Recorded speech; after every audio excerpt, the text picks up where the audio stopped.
A, and it's not meeting it, and B, it's going to be a little too hard for you, B.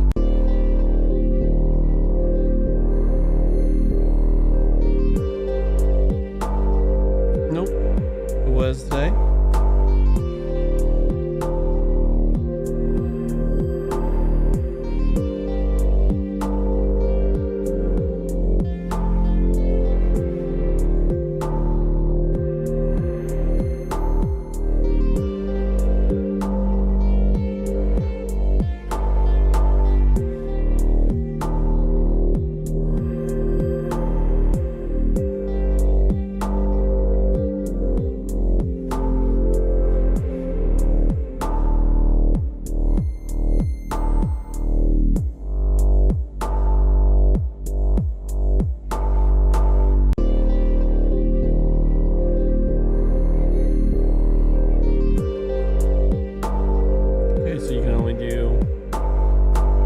Kids and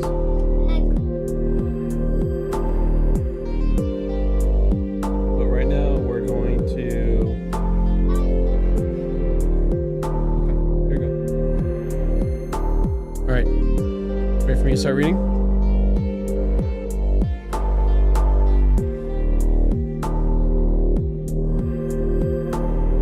Let's do it. Boop.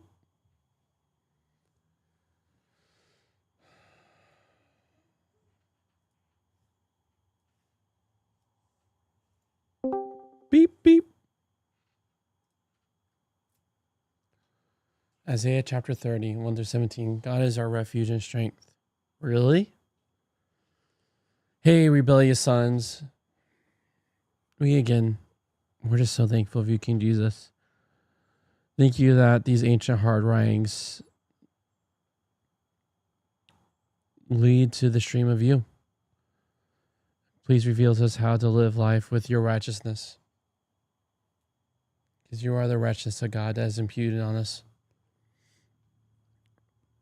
So please reveal this your goodness as we read the writings of the ancients. Amen. Hey, rebellious sons, Yahweh's declaration. And making a plan, but not from me. And pouring a drink offering, but not from my spirit. So as to heap offense on offense, you who set off to go down to Egypt, but have not asked what I say, in protecting yourself by Pharaoh's protection and in relying on Egypt's shade. Pharaoh's protection will become shame for you, and reliance on Egypt shade disgrace. Because his officials have been at Soan, his age reads Hannes. Everyone will have come to shame because of a people that is no use to them, no help and no use, but shame and yes, disgrace. The prophecy about the beast of the Negev, and the country of trouble and distress, lion and cougar, viper and flying serpent. They carry their wealth on the back of donkeys, their treasures on the hump of camels, to people that is no use. Egypt, whose help is a breath empty. Therefore I call this, they are Rahab sitting. Now go, write it on the tablet with them, inscribe it on a scroll, so that it may be fortune days, a witness forever. Because it is a rebellious people, deceitful children who didn't wish to listen to Yahweh's teaching. People who have said to seers, don't see. And to visionaries, don't give us visions of uprightness. Speak nice things to us. Give us visions that are deceptions. Get out of the way. Turn from the path. Terminate Israel's Holy One from before us. Therefore Israel's Holy One has said this, because you have rejected this word, and trusted in oppression and crookedness, and relied on it. Therefore this waywardness will be for you, like a breach falling, swelling out in a high wall, whose breaking comes suddenly in an instant. Its breaking is like the breaking of a potter's jug. Smash, he doesn't spare it. Through its smashing there cannot be found a fragment, for picking up fire from a hearth, or for skimming water from a pool. Because my Lord Yahweh, Israel's Holy One, has said this, by turning and resting you will find deliverance, and quiet and trust will be your strength. But you were unwilling. You said, no, we will flee on a horse. Therefore you will flee, we will ride on a swift one. Therefore your pursuers will be swift. 1,000 before the blast of one. Before the blast of 5 you will flee, until your left like a beacon on the top of a mountain, like a banner on high. All right. Any themes you noticed? Well, it's here they're relying on Egypt. And so before we talk about keeping your brain space on King Jesus, on Yahweh. Yeah, their brain space is safety in Egypt. They're not even running to Yahweh. Yep.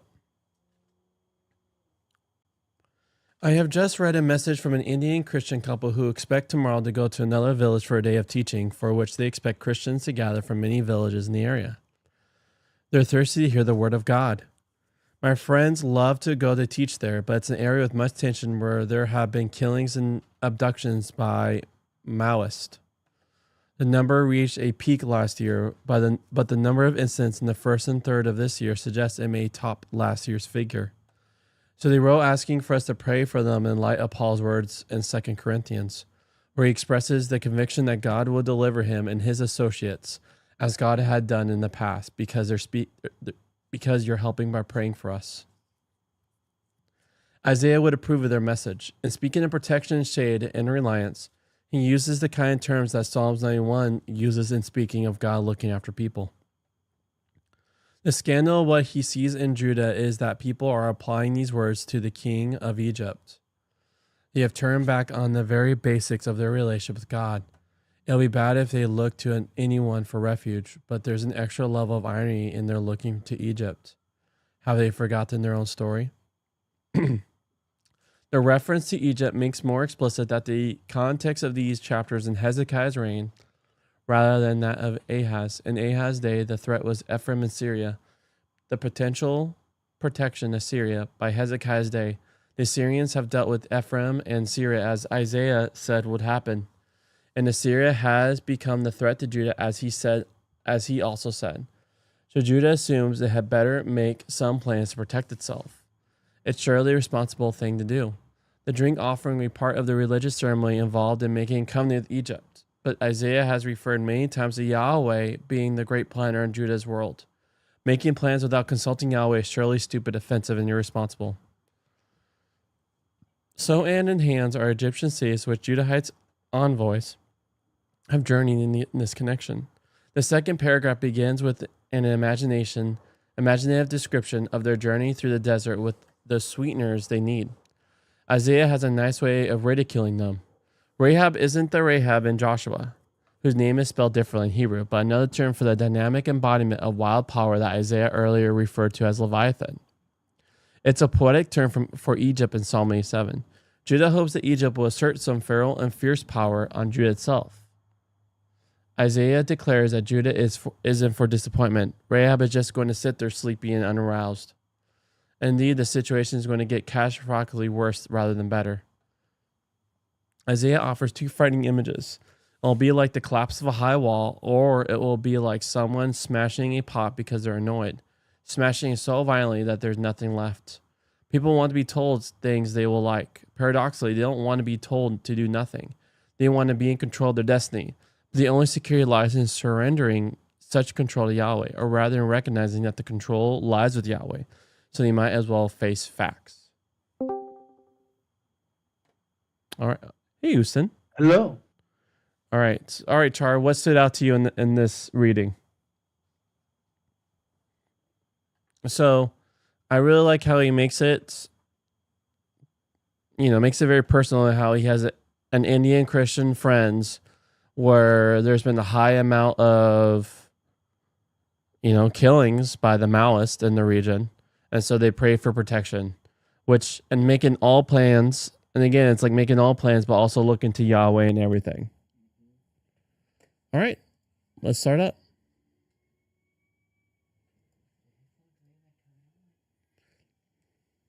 How's your day, Justin? Doing all right. It's starting to sound like everyone is fine with progressing without them at this rate. Ethan and David both. Yeah. It's just the you. It's just the me. I was saying, if it's just you, me, and Ethan, like, we could do something like Helldivers or something. Something that's more our speed, because Ethan is not Or we can just help Ethan get familiar with the game. Well, we'd probably have to play an entirely new world with vanilla. Mm-hmm. Because vanilla itself is enough of an overwhelming beast. Hmm. With Calamity, that's even more. More skins.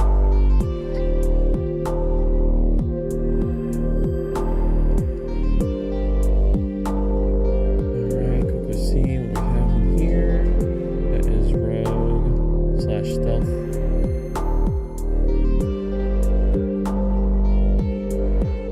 So there's a thing called tracking disc that I have been trying to figure out how to use it. Oh, current charge. Oh, I think it's one of those things where I have to charge at the top.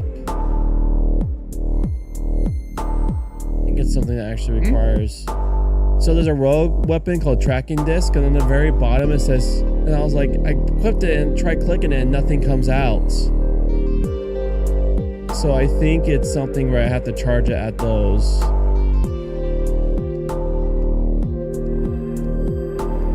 At those spots. Tracking disc. Yeah, it's a rogue weapon. Okay, what is causing me to have gravitation effects when I log in? Because I don't have those. Oh, when it's full, hit V.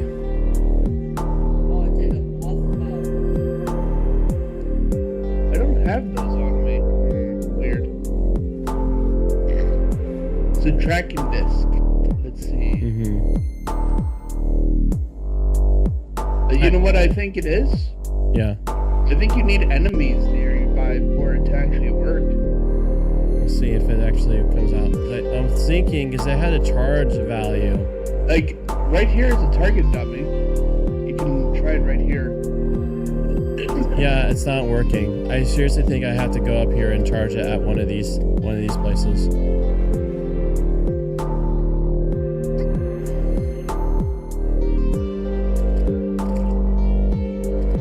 Also, don't forget to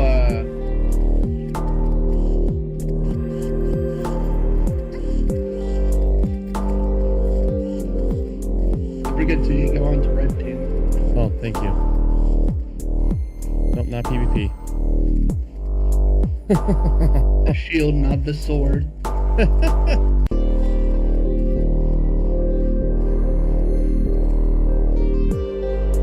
Well, there's a bunch of enemies right here that you can try. Yeah, so here we go.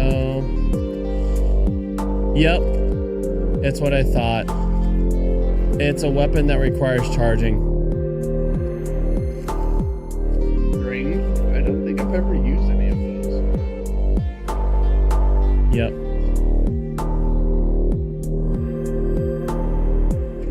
I'll save that probably for boss fights then. But I'll go see. I mean, it depends on how slow it discharges. Yeah.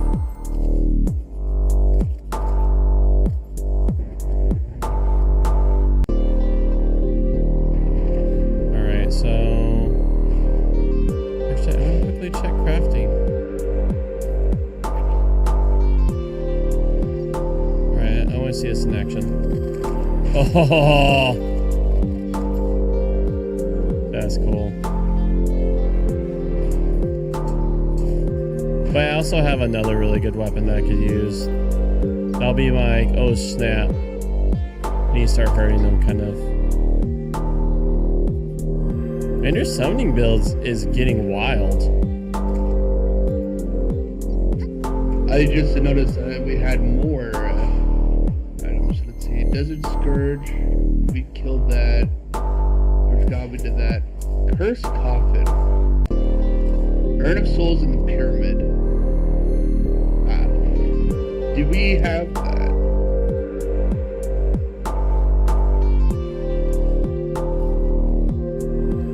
Alright, any of these look new. Alright. Sulfurous helmet. Oh, that's a lot of extra rogue damage compared to my current build.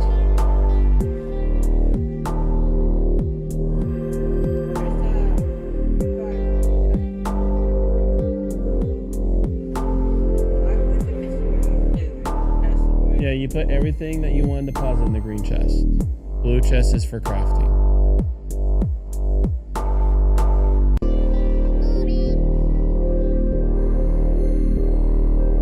I stayed still and it summoned to the perforator. Get out of here. No. Minions, why could you do this to me?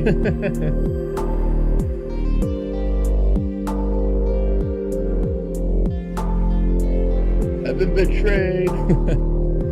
Now, question. Why am I not even able to stand on this?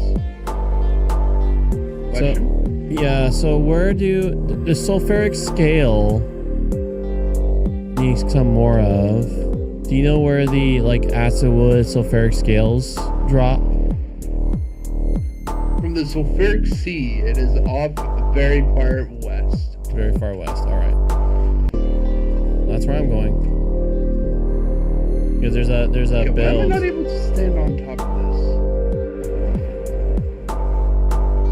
Oh, it's a track. That's why. Why is there a track? Is I found something that you could just click and Oh, load. is that why your ropes are all broken, not going to north? I was not expecting it to break a rope. Into anything. It says it breaks things, so. Yeah, but I did it low enough where I was like, it won't break an island. That's what I was thinking. Rip our housing, though. Did it go through a housing? Well, that's what I'm hoping it didn't. Same here.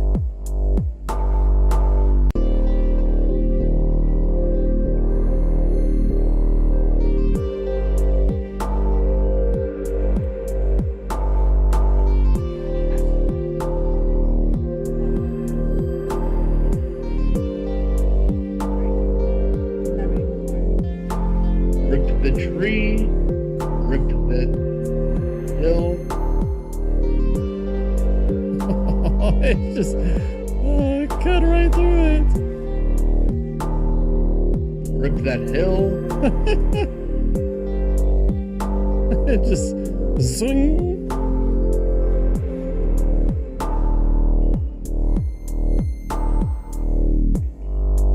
Do different carts, do cars go faster or it just looks different? Some of them do. Okay. So I gotta look at that when I get back to town. In general, most of them go at the same speed. Mm-hmm. As long as it's not the standard wooden one that's... I'm guessing this is a sulfuric sea. Yeah. Does it hurt to be in water? Oh, I can walk on it, so it's not... Oh, I got 2 scales. Oos.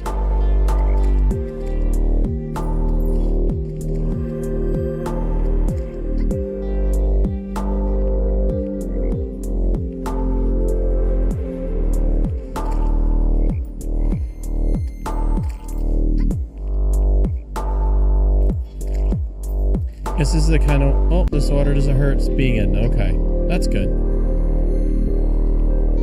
Alright, when I get enough scales... Oh. Oh man, it's not hard to gather scales. Yeah, I think some of the sulfuric, when we beat the Desert Scourge, it said underground desert, and then also stuff in addition to here, like the sea, but I think sulfuric scales is there also something that starts to drop after that point. Because with these I can make actually a build that does really good rogue damage, and it's a little bit less than the defense is a little bit less, but it'll allow me to breathe underwater.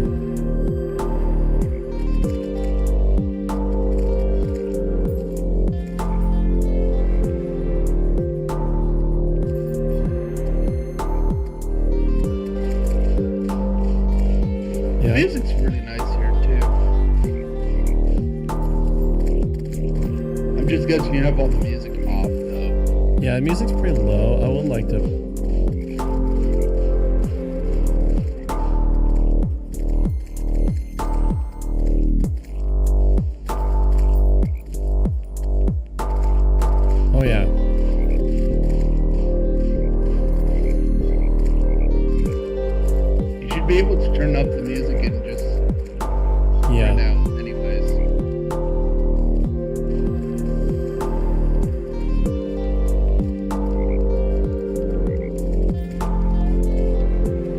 has some sweet sound, you're right.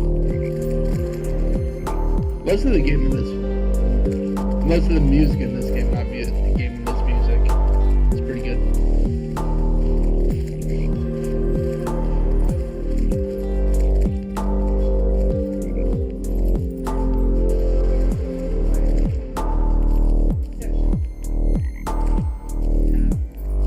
You gotta look in the chest. You could always buy rocket boots from the vendor too.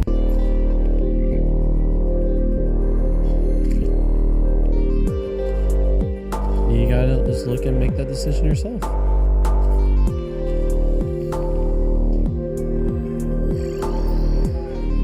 At least you did the track above our house, like not in the middle of it. Yep. I'll take the winnings from that.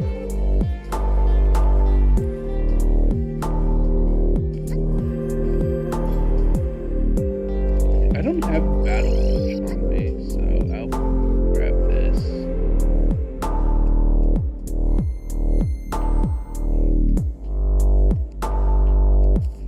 If I put it in my bag. Alright, so now I'll try the sulfuric build.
There we go.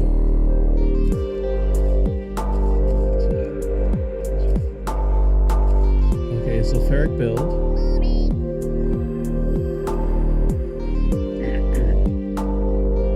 Whoa.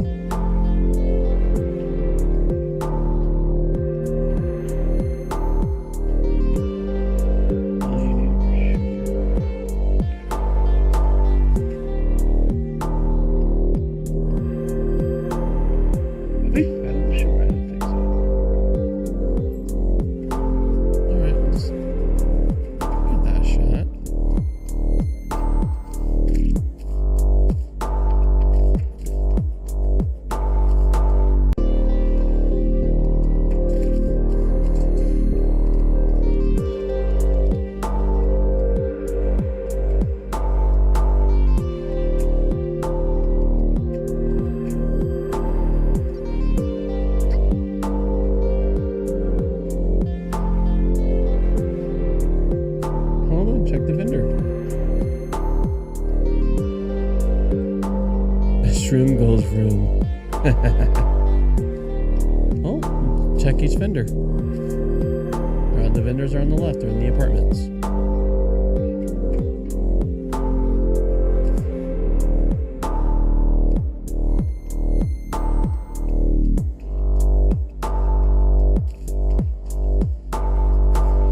There's the mysterious coffin. It's just spawned in.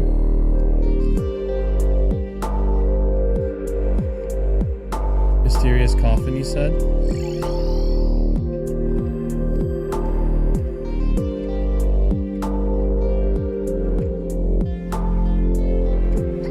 Yeah, that's the next mini boss we have to fight. Ready for that. Don't you know the shroom goes room? If you say so. Have you heard?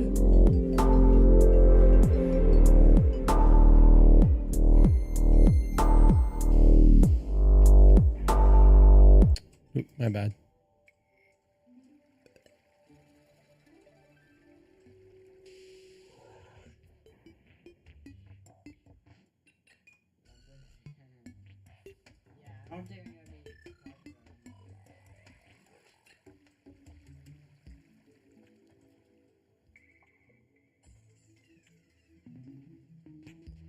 I'm going to take this time since I could breathe underwater.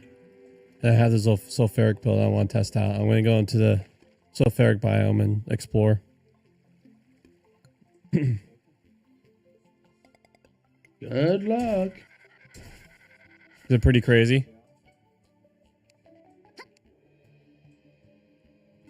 Yeah, then let's just say that.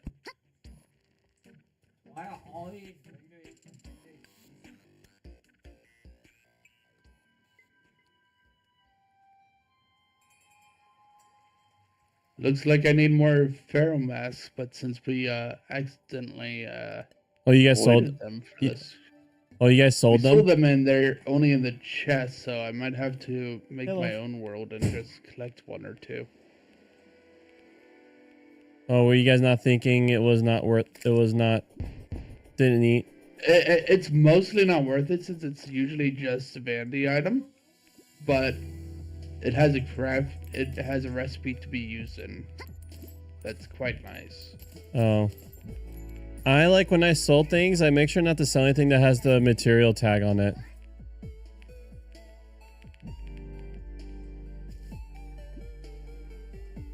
Man, my guy is... Yeah, that's generally a good idea if you don't know what it is. Like, unironically, it is one of David's mods he newly added to this that added the... Oh, I see. So usually it's not...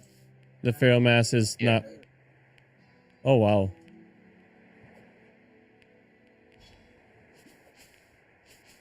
Oh, there's some sort of mook here, by the way, Justin, that spawned on me. Oh, yeah, it's the aquatic scourge. It's going to be the goblin scientist. Yeah, there's a... It's one of the later tier bosses. Oh, man, this thing hurts like a freight train. Yep. I don't think we're supposed to fight it yet. I got destroyed. But it spawns early.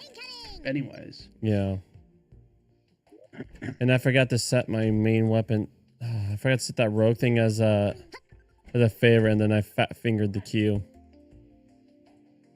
Go get that back.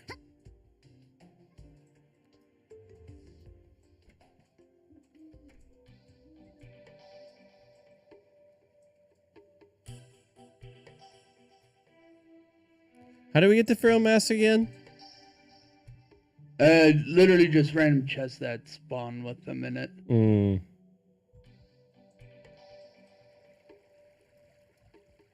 So we just gotta embrace the splunking, and there's a chance of them showing. Yeah. Okay.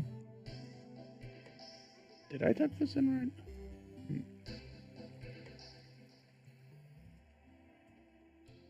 Yeah, I don't know. Actually, so our apartment's on the left, Char. Okay. Okay, go left. Okay, well, if you go there, I'll use my finger to point him out.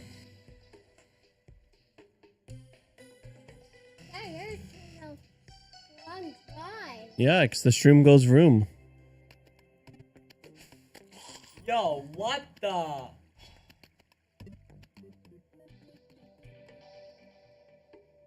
Man, being invisible is rough sometimes. It's like I lose, like, where did my guy go?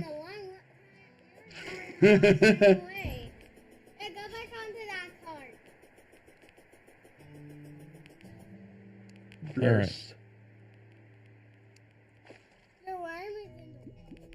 Oh, there I am. Gosh darn it. quickly destroying these things, I'd like to spew sulfuric acid. Okay, I have to like keep my guys, like keep my eye like on my guy. Oh, ow. Hey Bailey, you're pushing against my arm. Please don't. Thank you. Oh, you're nice.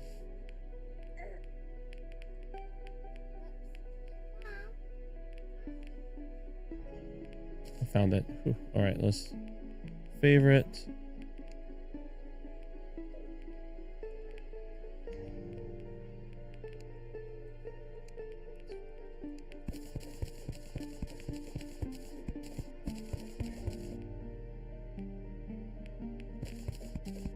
No, it like literally like I could point at the vendor if you go to the left. It's the one that you need to if you don't like if you want to change the enchantment on your stuff. It's the same guy you have to go to. So you might as well let me point him out. That's to the right, by the way. Okay.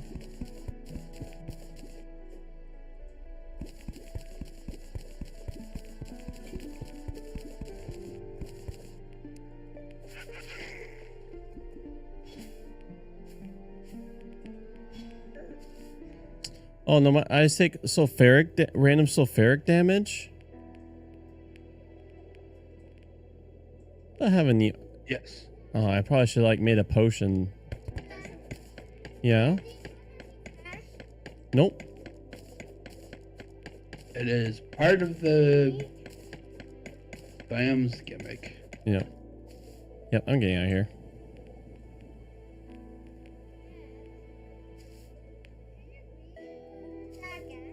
Oh, my guy can breathe underwater. It's just this place hurts. You know, it's sulfuric. Well, of course, but I got a A sulfuric little armor. acidic even.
Huh.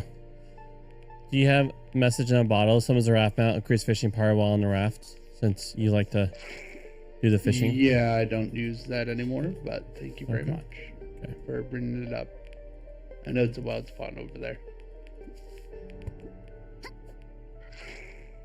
Also, reminder to not click links even if it's from your friends. You, is that something happened to remind you that? Well, it's always good to remember, but also, yeah, someone else got a account yoinked, assuming from something like one of those fake game, like, or a fake sponsorship or something. Yeah.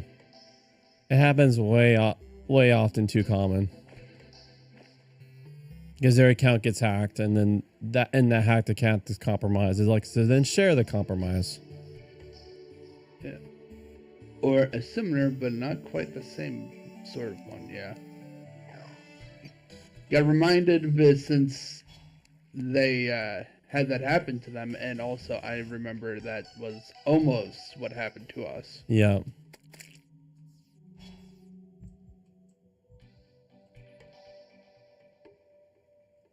Fum, fum, fum, fum.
Interesting.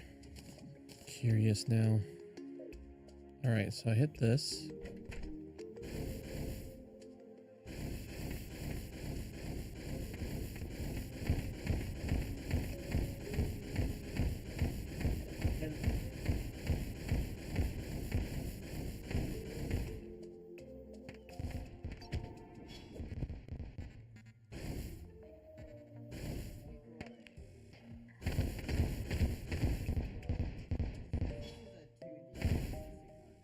Of course.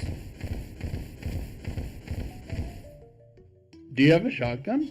No, it's the staff. I'll just deposit if you want to explore it. I crafted No, it. that's all good. It's in the. It does. I was really curious. It said it did average damage. And it goes off our stat. Like I was really. Actually, does it do sneak? Will it go?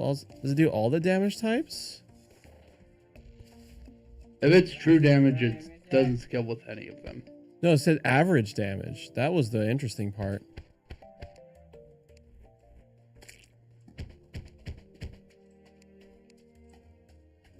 Oh, and now I can't find it. So I have to go filter weapons.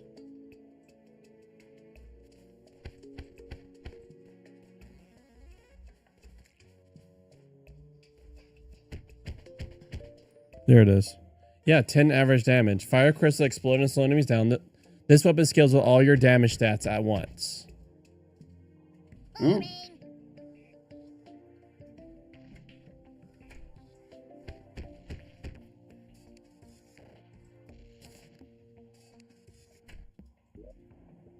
Oh, that one. I think last time we tried using it, it didn't work correctly for something.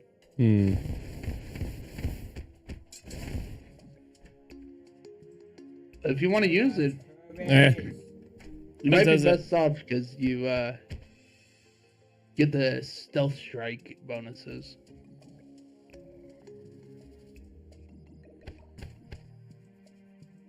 Now, I was just saying, since it doesn't do stealth damage, technically, I was just going to see if it doesn't proc. Does it utilize my stealth damage? Sorry, what? Well, my stealth charges, right? I was seeing if it's something that doesn't utilize the stealth charge. Oh. So then there's something in between. It's kind of universal after you have it active. Unless if it's something specifically, because I think there is an item that says it will not use your entire stealth bar while you have it equipped. Well, I'll keep an eye for that then. It's an accessory though. I think we might already have it.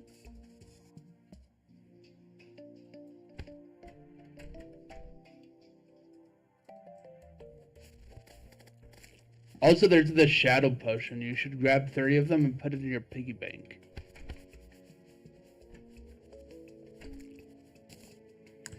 Yeah. Oh. Thought I had. I must have accidentally deposited them. That would be unfortunate because if you have 30 of them in your like piggy bank or something, then it is a permanent effect on you. 30 of them is a permanent effect in my piggy bank? Unlimited buff at 30 stack in your piggy bank, save, or in your inventory. Yeah. Oh, okay. It's really nice to know that now. I thought you did because it says it on the tooltip. Apologies for not explaining that. That's cool. P-I-G-G.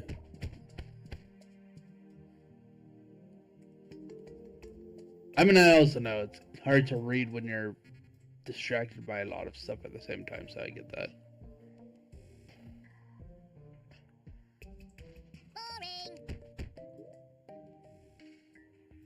Good shot. No.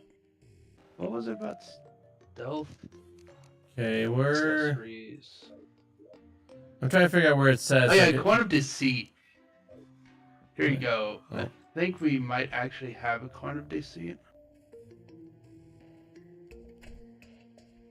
I know I made one. I made a piggy bank thing a while ago. I just don't know where. The money trough? Mm-hmm. No, it's a money trough. Thank you. I need a... Oh, I see.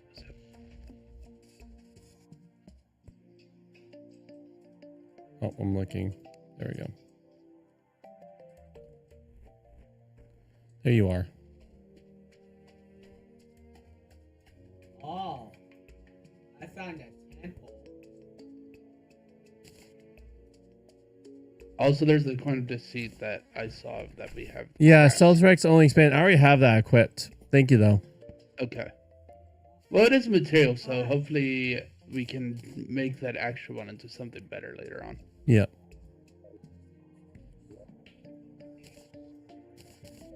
Let me save this.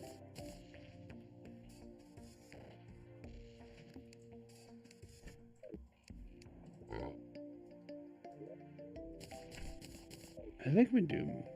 We might need more sub watches, but All right.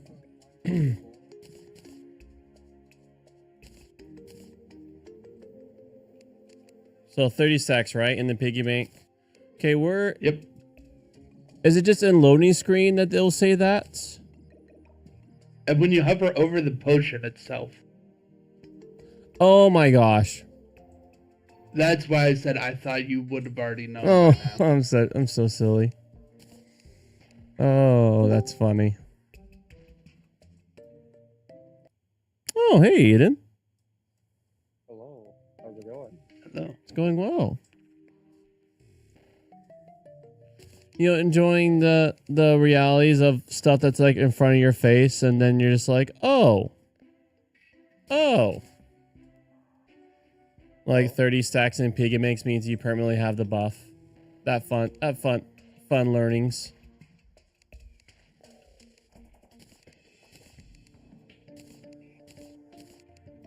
Wait, were you talking to me?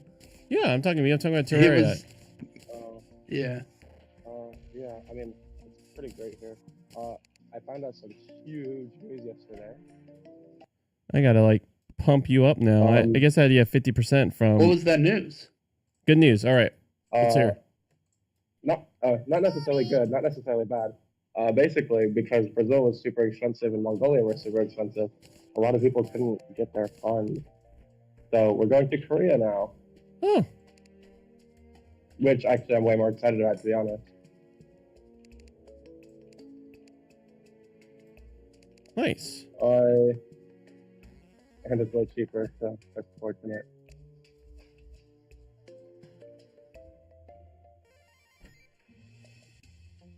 I'm just at the store, so I gotta buy something real quick. I just saw that you guys were in the chat. Yeah, well, So nice. So you're going to South Korea.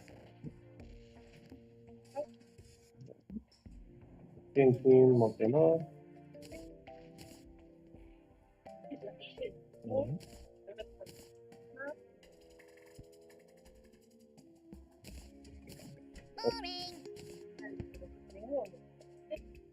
Arigatou gozaimasu.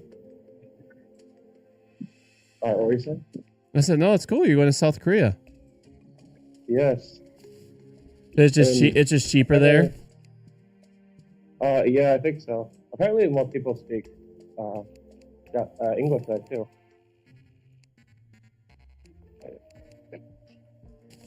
So we watched Mulan the other day, and I had forgotten how much I loved China as a kid. And then at that moment, it clicked to me that I just like have a heart for Asia in general. Oh. So that was cool. Because as a kid, I literally thought China was like the coolest thing ever. Yeah. Until I thought Japan was the coolest thing ever. So maybe I just love Asia.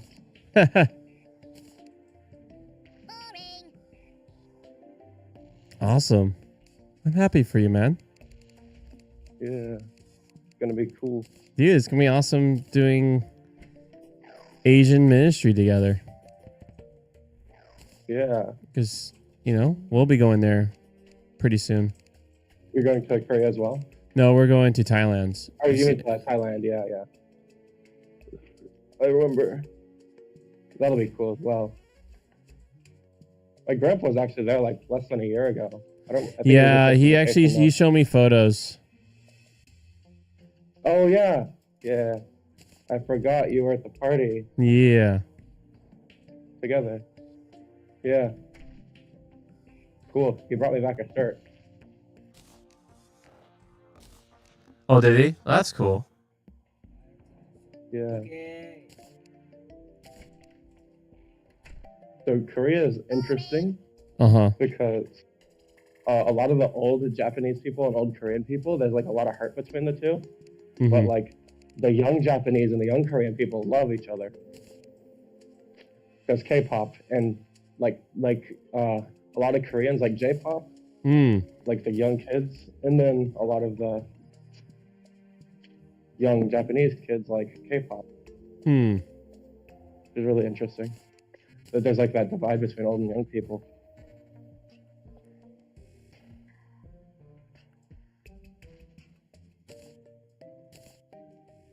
But fortunately, the flight's also a lot shorter. So, but we're also going to spend a lot less time in Korea than we're planning on spending in Brazil, because a lot of the people at this DTS actually felt specifically called to Japan.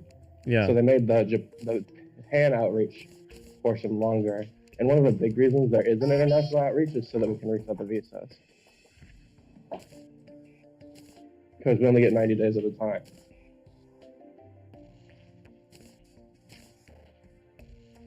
So we'll go to Korea, and then when we come back, we can get another 90 days.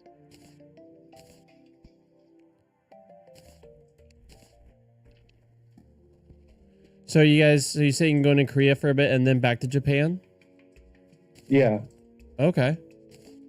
Originally it was going to be half and half. But now it's going to be longer in Japan.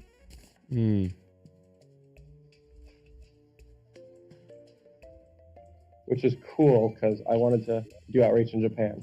Yeah.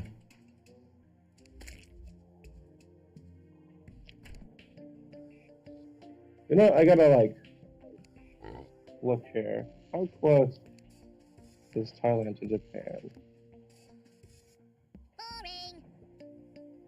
Because they're not like too terribly far there, right? Oh, you're like right there. Like across the South China Sea. Yep. Actually, like Korea is really popular I've heard in Japan. Yeah. So it's funny, we're closer to Korea than we are to Tokyo. like where I am right now. Huh. Oh. Oof. Just interesting. Yeah. Like when I realized that, I was like, oh, that's an interesting little piece of information.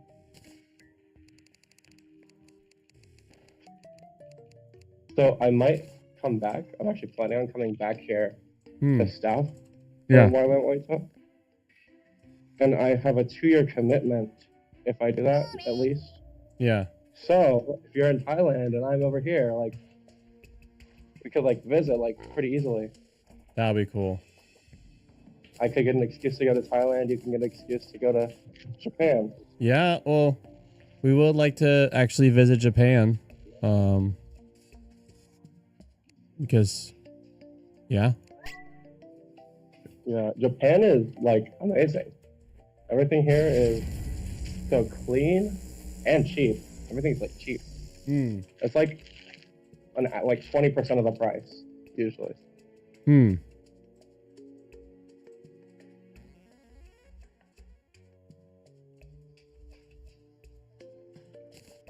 Another nice thing about going to Korea is the currency conversion from USD is about the same if you just add a 0.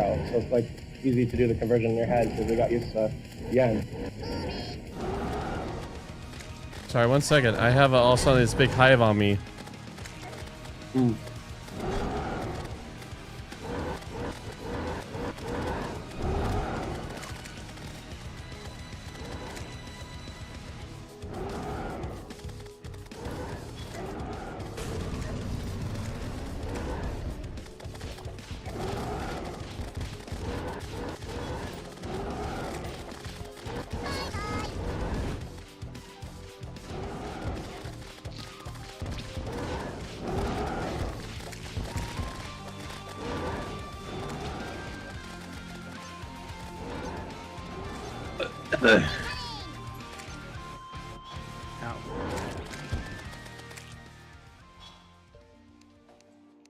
Alright, that tells me I need to carry the hive tumor ointment.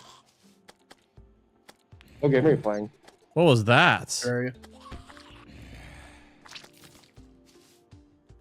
How do you cue that? The boss and the corruption that happens if you kill the like little permanent like minion that spawns.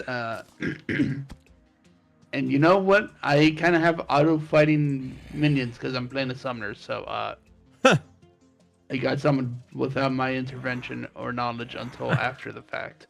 That's funny. You don't want to play a thrower? That's what Corey is doing. I'm roguing it. Is it? Wait, which was the damage type that doesn't really scale well in hard mode again? I think they all Was it do at this throwing? point. Oh, It was I thought- throwing in I thought- vanilla, but Calamity adds stuff for them to scale a bit better. So I don't know. Oh, okay. I haven't tried modded Terraria, but when I played, there's like 4 damage types, but only 3 of them really scaled into hard mode. Yeah. I Throwing think it is was pretty fun, much but different. like no pun. Well, pun little intended. Throwing is just throwing in vanilla. Yeah. Are you throwing the It doesn't game if you do- go throwing? Yeah. It is not a very good one in vanilla. Oh, we'll see if Rogue's any good. It should be because I explicitly designed it. Things for it instead of just having shurikens be the only thing. Which helps its case quite a bit. Is this Rogue build completely it's not, I remember it's not vanilla, right? This is like, Yeah, it's pretty much just Rogue is like 99% modded. It's not 100% because there is a couple of throwing weapons in the base game, but they don't really scale off anything. So When I played the first time, I think I did range, but I didn't actually get that far. I think I like made it to hard mode maybe, and that was it. were you dealing with bows or guns at that point? With bows. There's guns in Terraria? Yes. Oh, I forgot. Yeah, because I had a friend who showed me them and destroyed everything. rude. Hmm. No wonder You why just, you like- stopped playing it if they destroyed everything. All right, I need to go to Not the quite arms dealer. everything. Destroyed a boss in like one shot. Okay, that's what you meant. Okay. I meant you quite literally Yeah. meant destroying as in... Oh no! They did not destroy like the world or anything. Well, progression But or we just trolling and destroying all your personal progress and send you back reefing style. Game Quad, I still have that save. I know I at the very least have the same character, maybe not the world.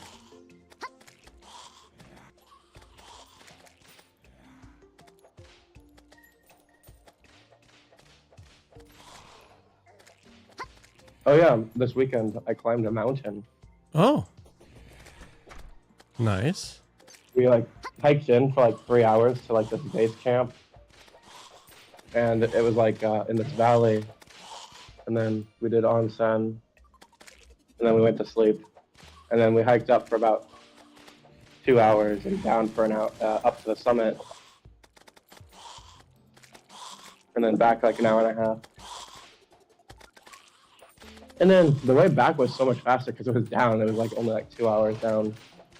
But me and another guy, Addison, we, for the second part, we like literally jogged down the mountain, the like last third of it.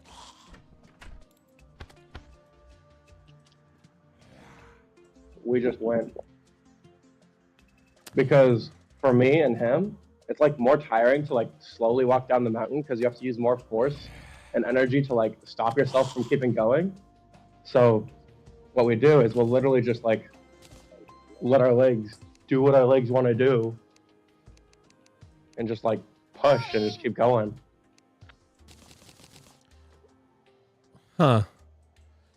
Do you think this is a glitch? Yeah. Oh, What is? I see you're adding a bunch of bottles. It's not letting me make bottled water. I think some of the... I think some of the crafting recipes doesn't like the recursive crafting thing. Hmm. Alright, I do have to go because Okay. we're supposed to start quiet time. So, Alright. have a good day, all. Love you, man. Thanks Talk to you for later. hopping in. Yep. Of course, see you later. Catch you on the flip side.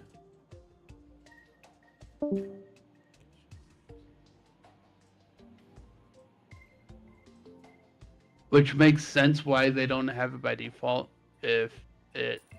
If does it stuff breaks. like this. Yeah. I'll mostly keep it on, but I'll have to shut it off for specific things. Yeah. It's also nice to see like the long form recipes because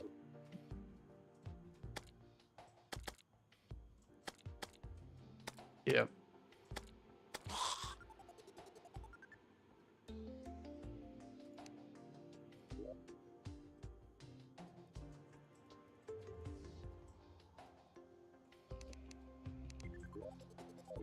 I'll shut it off right now so I can. I did make bottled water, so... I see that. Sure, why not? You saw me struggling there.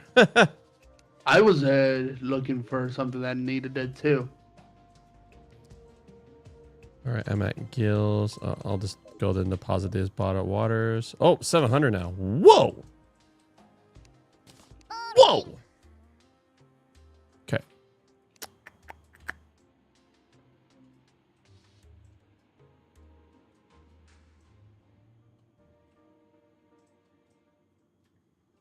I'm just making sure now I have 30 of all the buffs.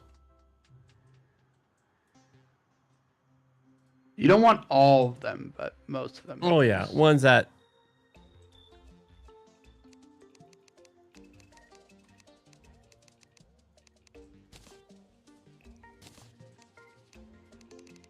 Even I don't have, like, there's quite a few that I haven't even bothered to do. A, because I don't actually use them for my class, or two, because I can't be bothered to make it. And then 3, because some of them are situational, like battle potions. Which is like, I have 30, but I'm not keeping them in my inventory like that. I'm just going to do all this work now.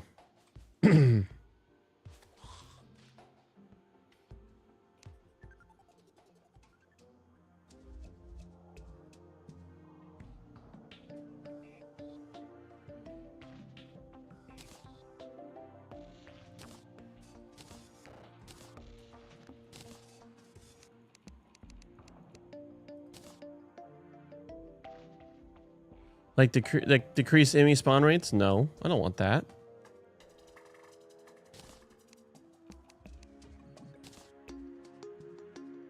Give me all the spawns.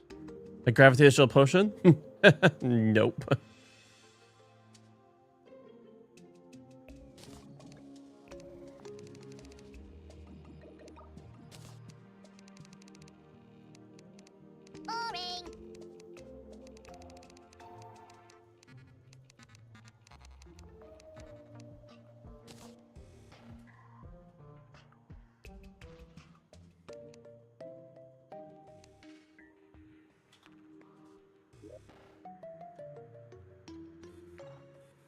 All right, and then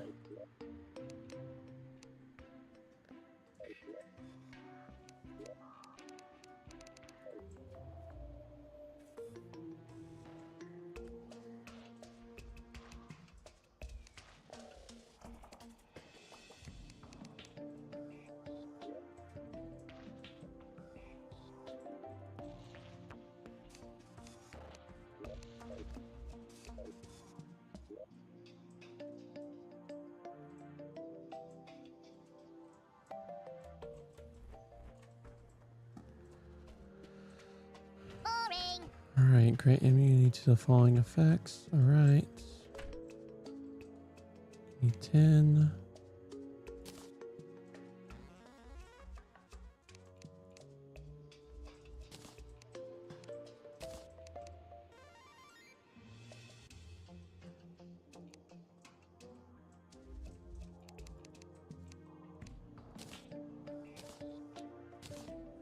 Here we go.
Hmm. I wonder if it was rogue based. Where? I didn't say anything. Okay.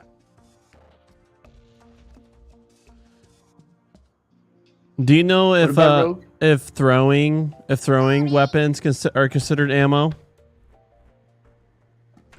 If it says ammo on it, then yes. Yes, it has that tag. Okay. Because there is throwing weapons that use themselves as consumables. Yeah. So you have to farm them. Those are generally the stronger ones, I think.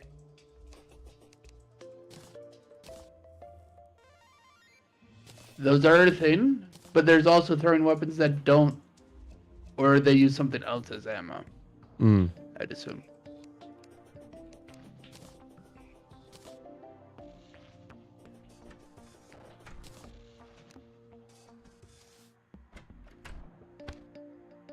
Yeah.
Are you ready, Corey? Almost. Right. Gem, third fossil clay.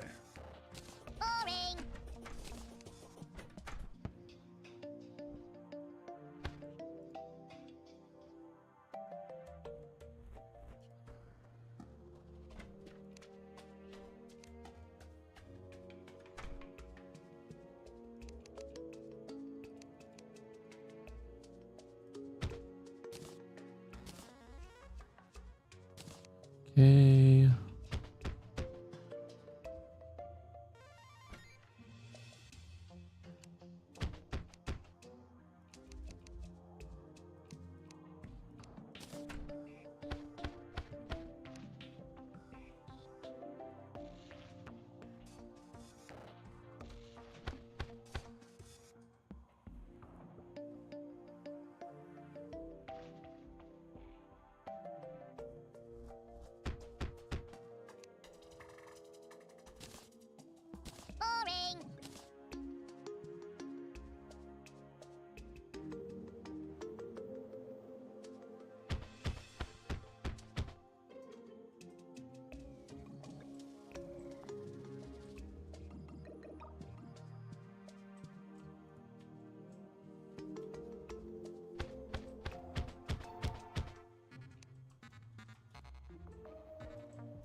There we go. All right, have all my potions figured out.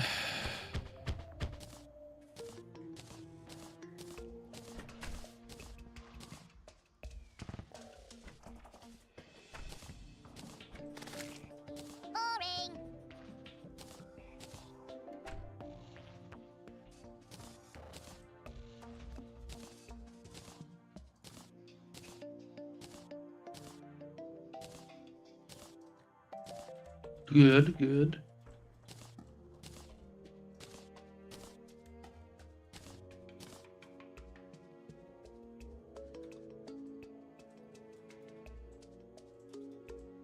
So we have to get 30. You have to find 30 of these in the wild for the squirrel to sell it. So what? So like photosynthesis potion. It says sold by squirrel when obtained at 30 stacks. So we have to wait until the squirrel. We have a stack of 30 before the squirrel will sell it. Yeah. So pretty much once you have an unlimited stack, or equivalent to an unlimited stack, they'll sell more. So you don't get to immediately just get it for free. Yeah. Is this Man, reasonable? it's Yes, but, those potions start bugging out. yeah, it does. Is it that way with food? Let's see here. Yes. It is the potion flask because they are both doing different things for the same idea. Oh, the potion flask is the same thing. Well, not same thing, but it's like the idea of enhancing potion effects. So it gets a little mixed up I see. because of that. Do you have a good amount of healing potions on you, though? I have 100 of those of 100. Okay. So now the question is, I wanted to make sure you had some healing on you, too. I imagine you can only have like one food effect on you. Yes. Okay.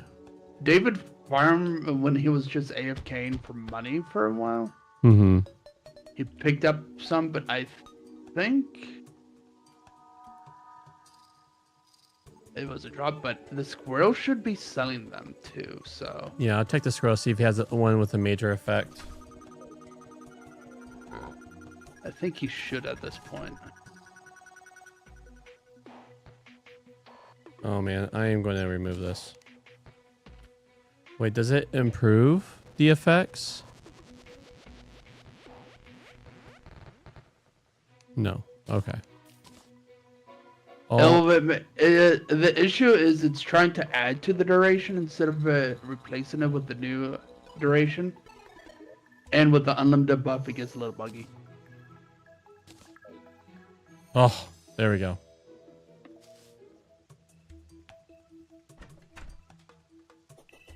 I'm just dealing with it, but that's also because I can handle that sort of thing. I've seen worse because I used to play modded Minecraft. Things were very buggy. All right. So now I guess the next order of business is find the squirrel. The squirrel is right here. Oh, you're just covering it. Cool. They also sell a multitude of potions if we don't have the stuff. Also, the Terra Spark boots. Do you have those boots? I do. Okay. Because apparently we don't have to craft them anymore. Oh. So Char. Did you hear that? You know, the super fancy boots I have? Guess who sells them? The squirrel.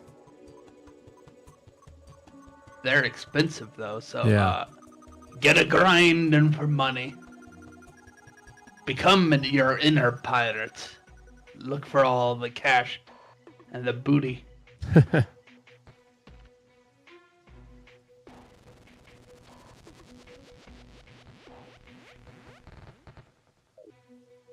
It should be the burger.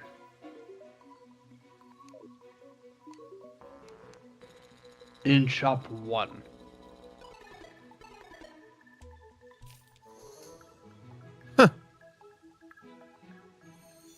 Abomination.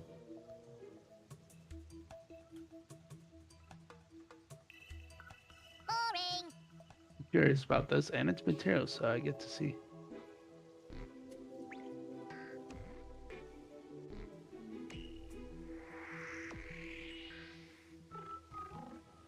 Is this what I think it is?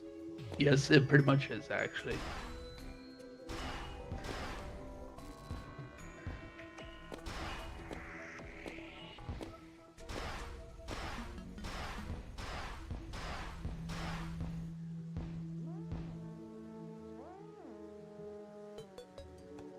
Okay, that's kind of funny because it is a reference, but generic enough where it's not too obvious if you don't know what you're looking at. Oh, that's cool.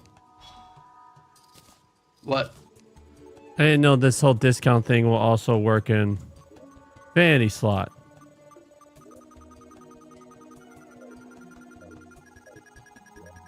Oh yeah, that's why we made a bunch so that everyone could have discounts because we're too lazy to make them happy, so we might as well get discounts other ways, right? Mm-hmm.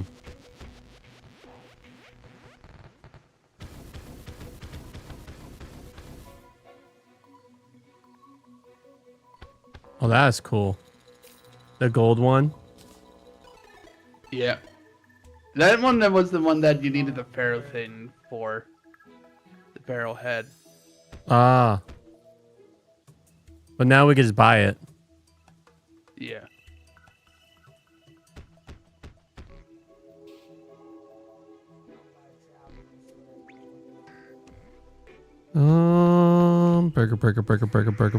Burger.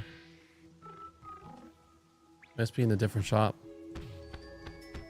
What is? The burger. Let me hit this. Oh, maybe it's... Can you see it now? Cycle 2. Nope. Shop 1. Shop 1. Oh, there it is. It should be on near the bottom left. I found it. Weird. Okay.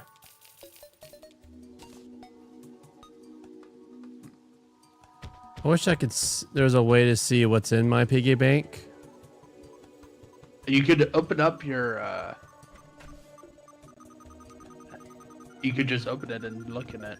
Yeah, I know. I just while I'm looking. Also, it tells you how much money you have inside it, like just at the vendors themselves, anyways. That's what the savings underneath where it says shop is about.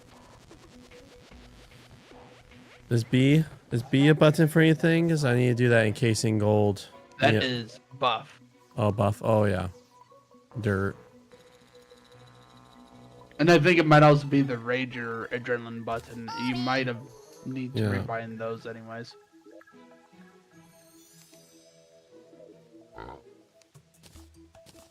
I'm not even gonna worry because the spiky shell like special effect, I'm assuming you need to equip it into your actual equipment slot, which would be a accessory, which means less damage. Yeah. Yeah, interesting. Okay, so the second coin part will work in inventory and vanity. But the actual, like, Oh, the ability of it...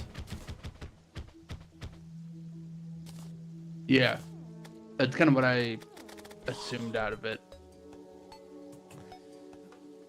It makes me wonder, with gold enchantments, if I can't be hurt, then do I recover health in that state? What the heck?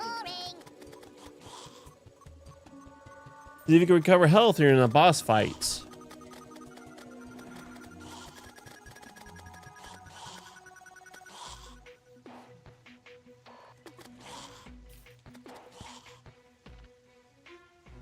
Well, the issue is there isn't really much forms of healing that outside of healing potions that are substantial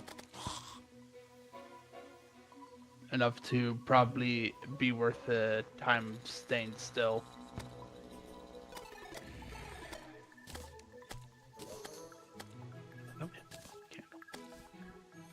Okay, first.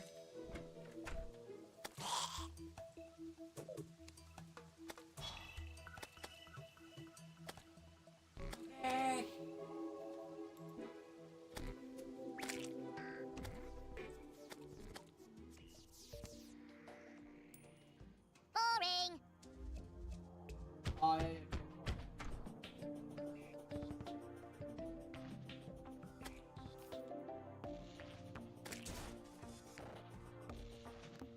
What place with that gold? What mod is that? Very good souls, I believe.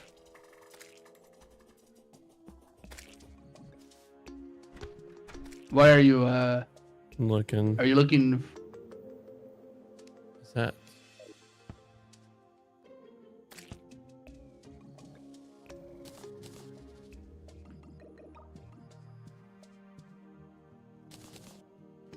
Trying to figure out how to find it.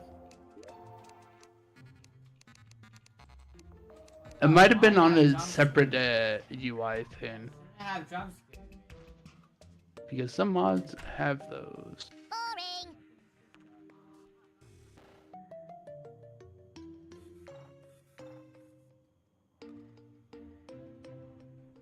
What the heck? So I equipped in.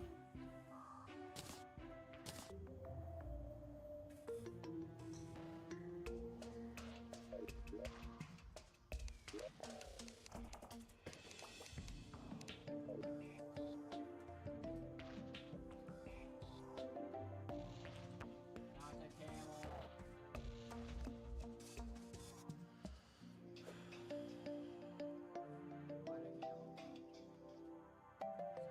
Fargo soul mod. Soul Why is the camel so config. scared? Why did it go upside down?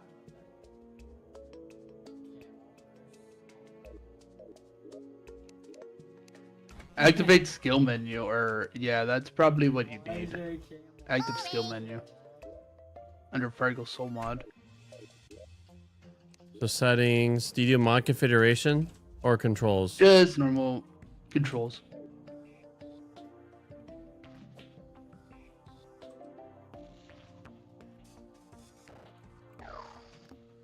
Oh.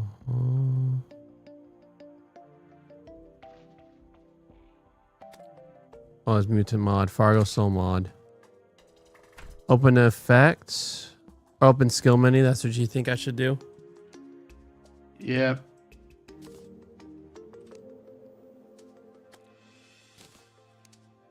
What? I see. Here we go. All right. I'm gonna let myself get hurt.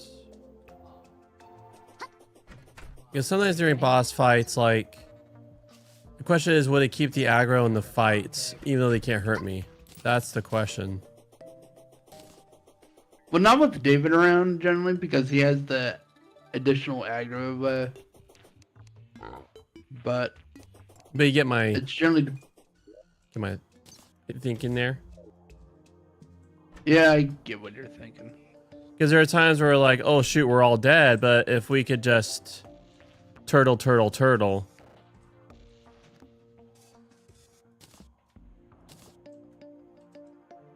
I'm assuming it's a very short duration, so don't expect too much.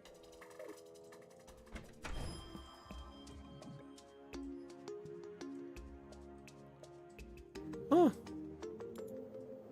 Now can I heal?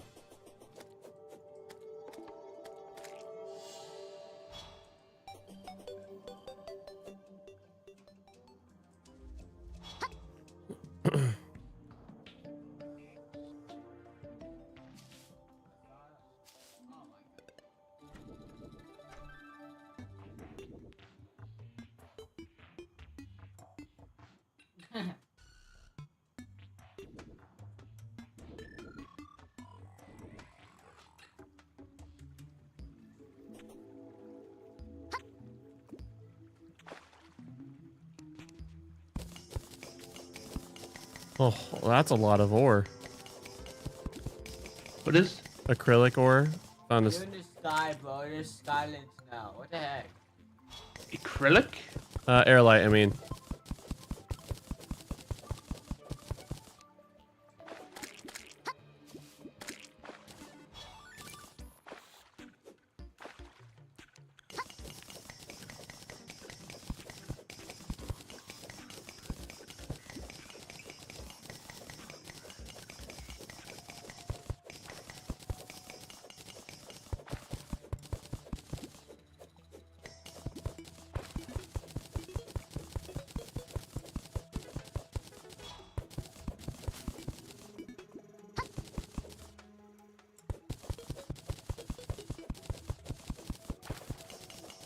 Alright, bro.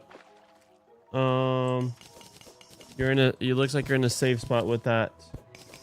So let's go through steps.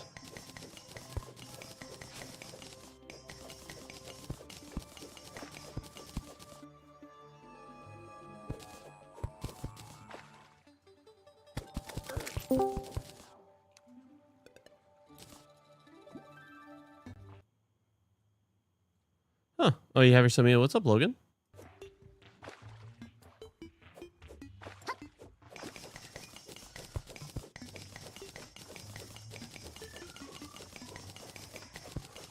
Since it's rare that we get so much time, it's gonna start early, but you could use an extra Battle Project card when we read. And then we'll game until I gotta take it home. Alright, well, get to a place where you can listen. Since I start early, and that requires flexibility, you get an extra Battle Project card if you want to use that for the reading. And then we can just game until I gotta take it home. Okay? So next time we're in the safe spot, let's go through step, okay? Yo, Logan.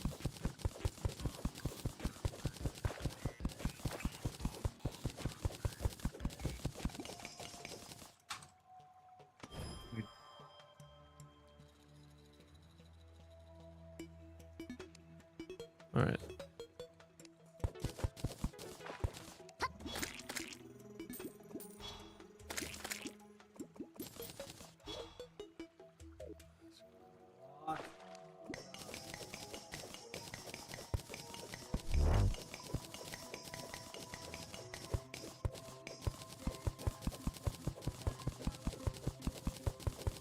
Yeah, so I'll just use the Midas touch because it also does Midas touch, which I think it means extra money.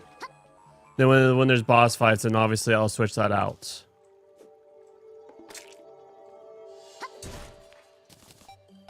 that make sense?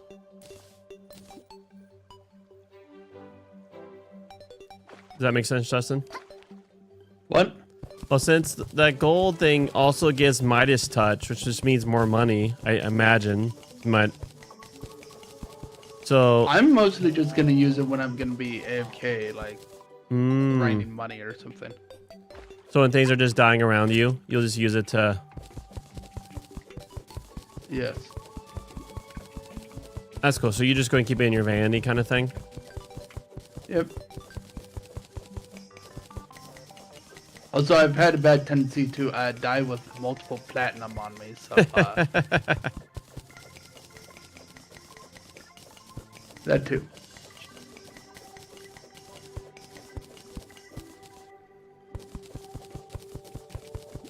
I'm guessing you're doing other stuff now then? I'm here. We'll be reading soon once he's, and so it just means like one bio project video. So we'll be reading soon, and then be back on it. We'll be back on for a bit. But right now I'm currently just gathering airlight because I used a good bunch for my previous armor sets. Yeah. And so honor binds me.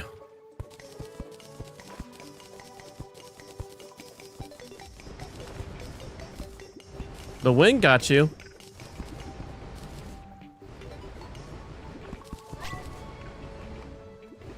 Oh, are you trying to get more arrow light? Yeah, I just got a whole bunch. Oh, you defeated Wispywood? No, it despawned. Oh. Because apparently there was a seed on the floor and I hit it. Whoops. Oh. That's funny. You can all. We should have a lot of air light already. Oh. You should need to mine it. Because harpies occasionally drop it now, it seems. Hmm.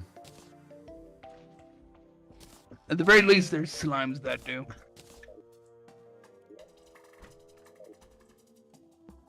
Let's get some rope. Should really get. I this actually quick drop my rope. Come here, rope.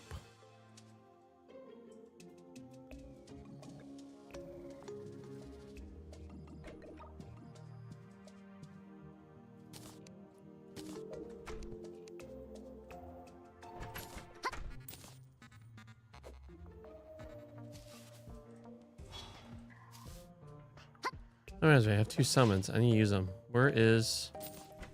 I think my star staff actually got deposited.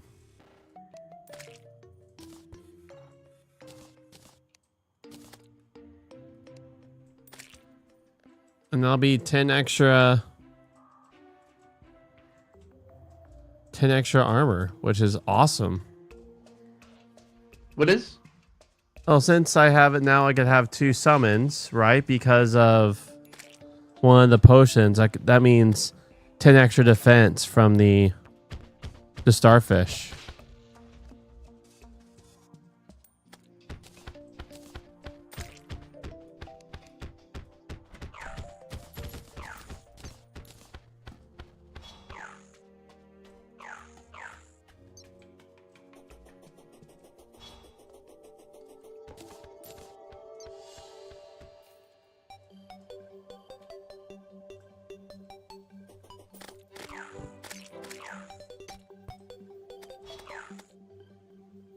There we go.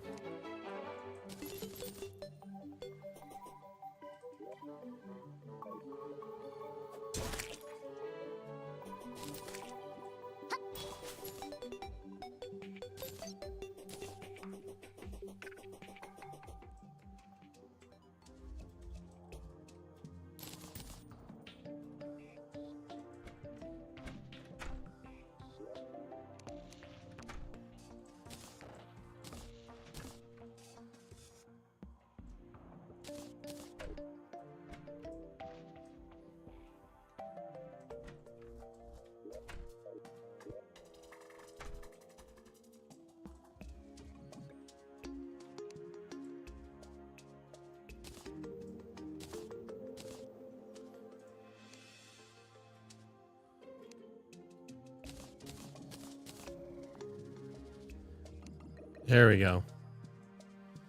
You start remembering to favorite stuff. That's actually, we can get rid of this.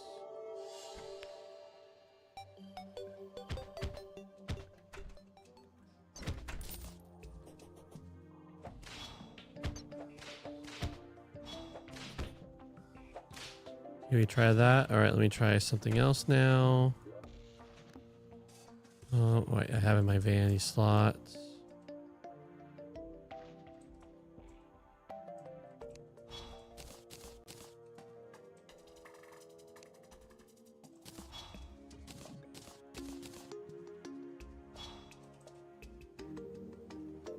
All right.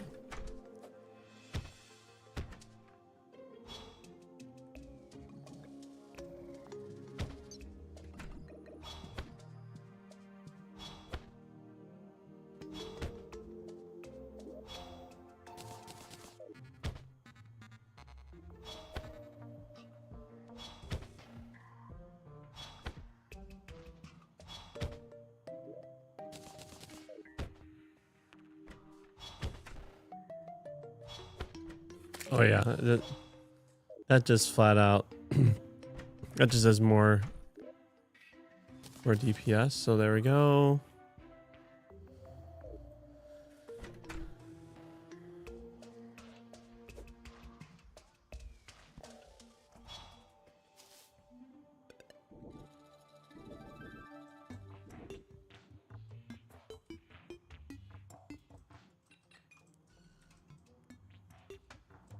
Oh, all right.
So what I'm trying to do right now, Justin, if you're wondering,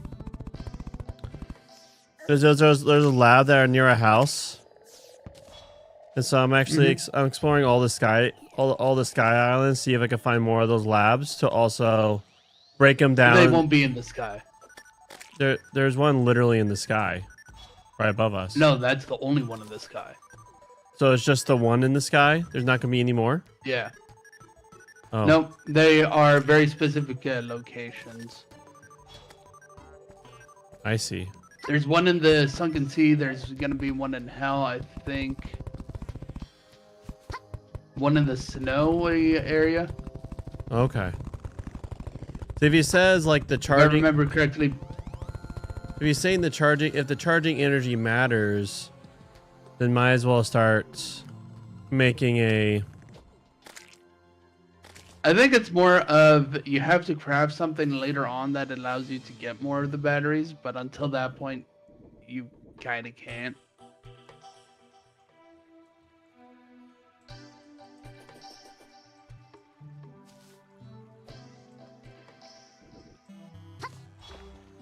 If you want to find them, you have to make the seeking mechanisms.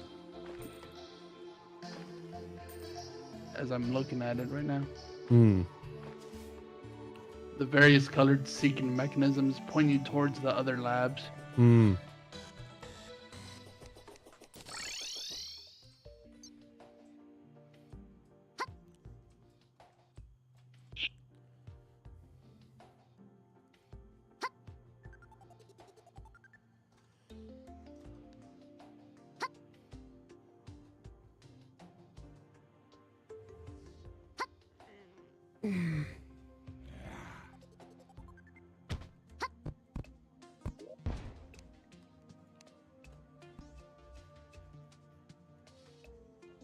Imagine, are they just called seeking? It just type in seeking mechanism and then it should pop up it. Hmm. Ah, it was lab within the jungle, lab within the sky. Okay. All right, I'm in. I'll be back. Use restroom.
I'll go do that.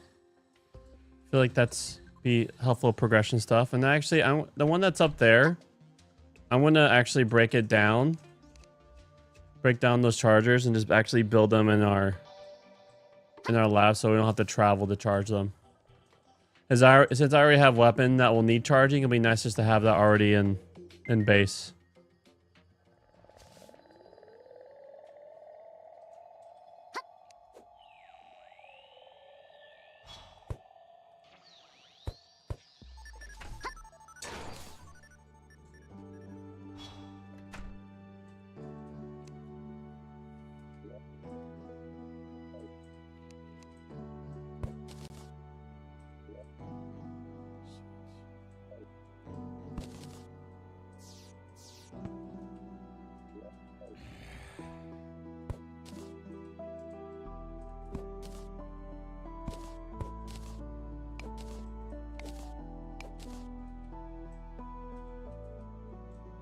It's not the charging stations that's the slow one though. It is the power cell factories. Actually looking into it.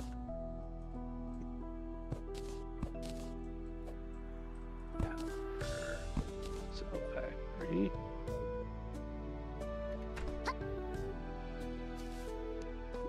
I wouldn't be surprised if David looked at a lot of them too already.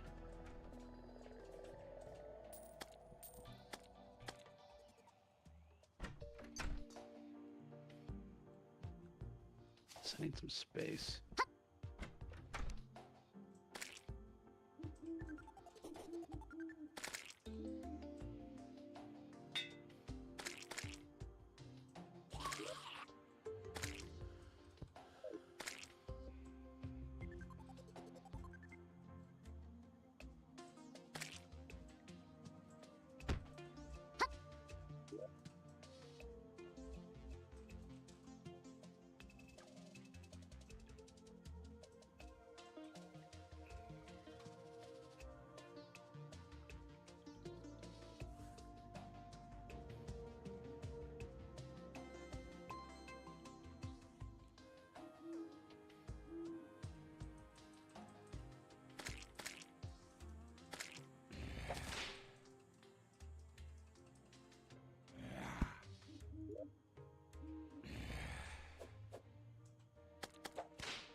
Oh, I imagine. Oh, see Logan. I didn't even hear anything from Logan in the first place. Yeah, I didn't. Same here. I didn't hear anything come out of his.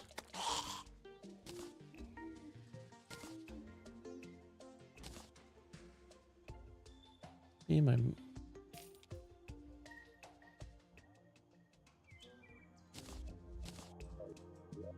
They go into my piggy bank?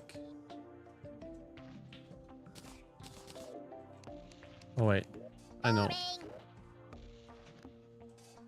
Nope, it didn't. Oh, there it is. Okay.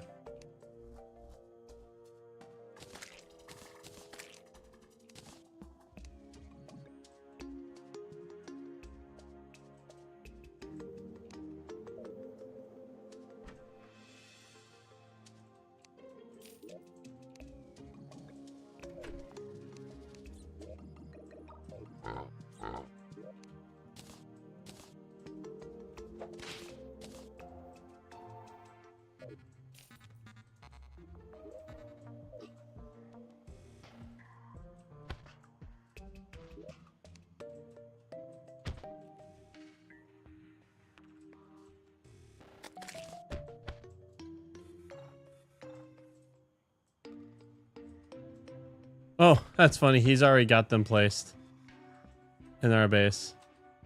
Oh no, I just placed them. Oh, he because did? I saw Oh. that we had the stuff. Yep.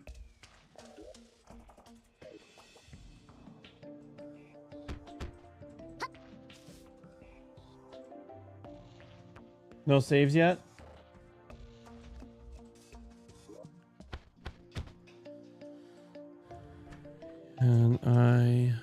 And the other stuff that we need for the stuff related to it, which is the dubious plating, is dropped by a hard mode enemy.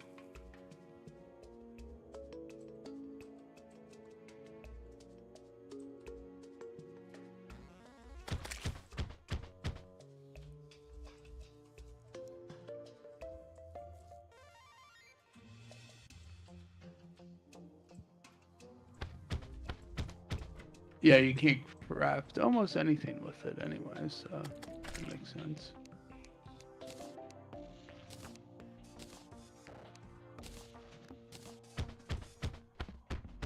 Grab some schematics and stuff though. Oh, that's irritating. What? Anytime I put my tracking disc in there to charge and take it out, it gets unfavorited. Yeah, So- I think that's because of how the charge system probably works. It probably changes it, unfortunately. This is just called a stone wall, right? For you sensitive people, I want to make sure. It's called granite or stone wall? I'll just break one. Get the name. Sorry, what? I'm just quickly...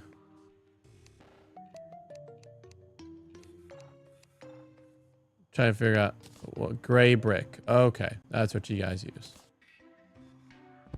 There we go. So I know what to make so that... Do you have any extra brick? Before I start making a whole bunch? Because I know if I start going off theme...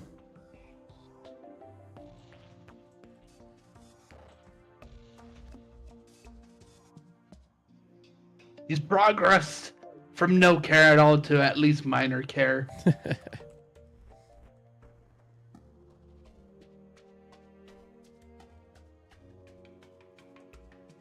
All right.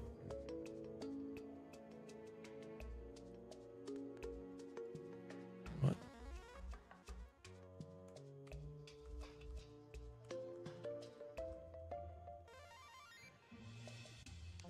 All right.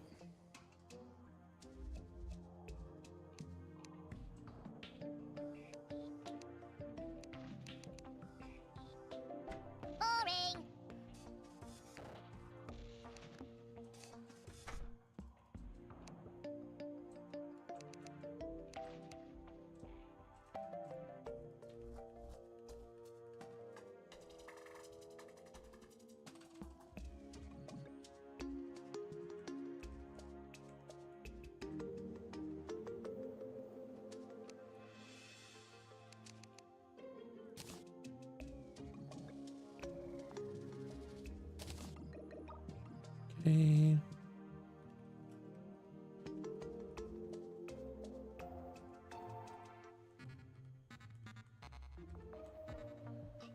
Great brick.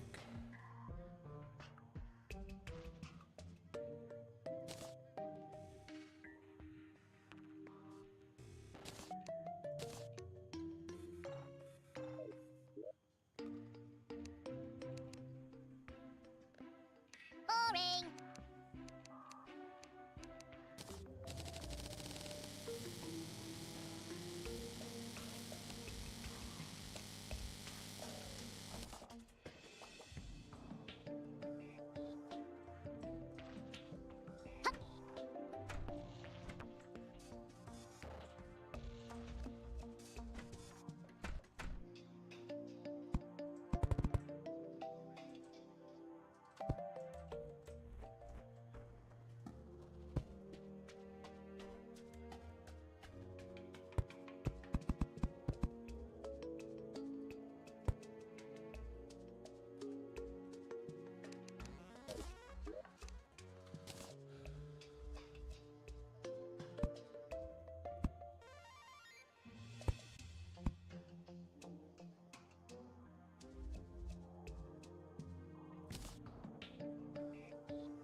Hmm.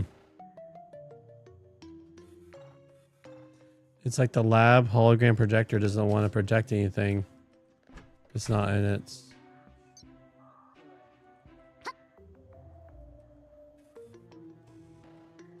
I think it's just cosmetic thing.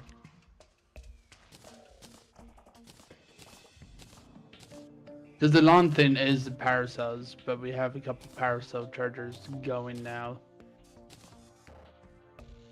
Now that I realize that. There we go. The decryption itself takes 15 minutes per, but we also don't have access to that till post Skeletron anyways.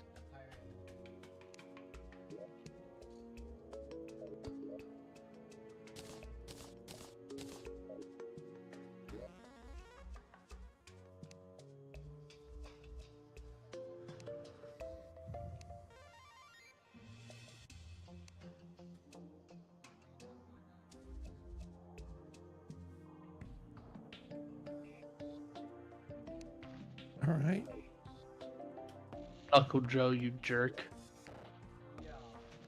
This boss. Indeed, was a very big jerk.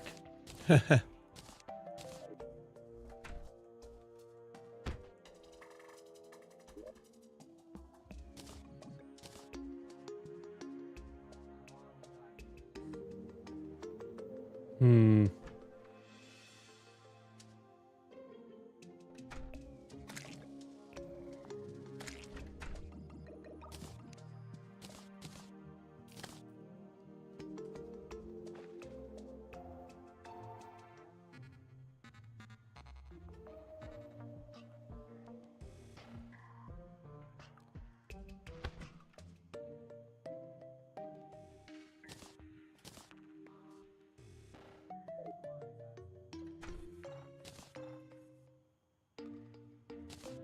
Okay.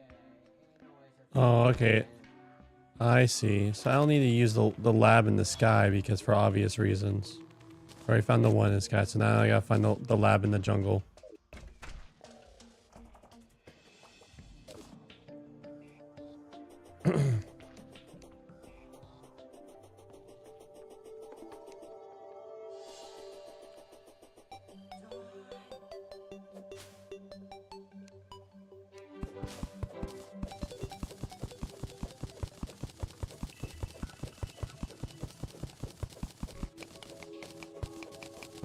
So we're pretty much good on like basic resources now.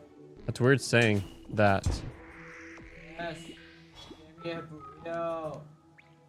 Yeah, that's kind of how Terraria is. After you do the prep for the first like boss or two, then it's mostly big boss fight, and then once we hit hard mode, then it's back to the gathering raw resources again, Hmm.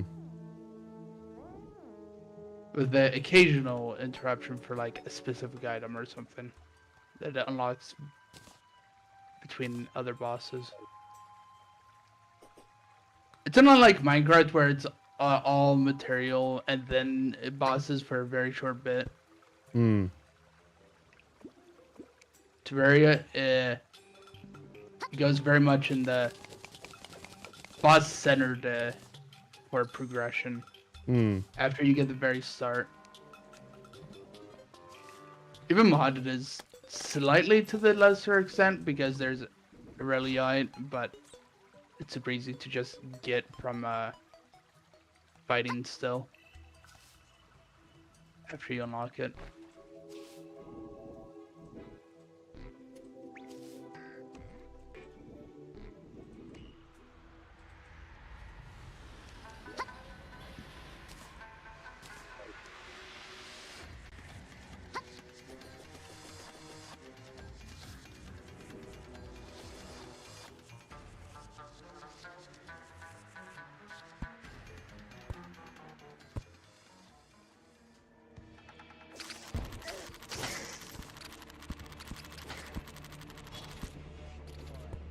Hmm.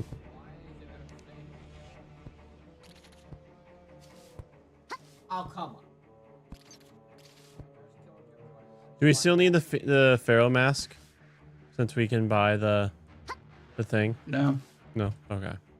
you can sell it.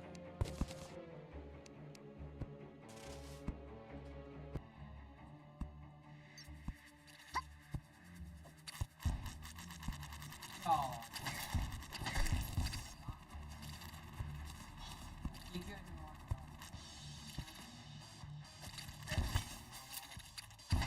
but the voice just won't come through. But you do not know that.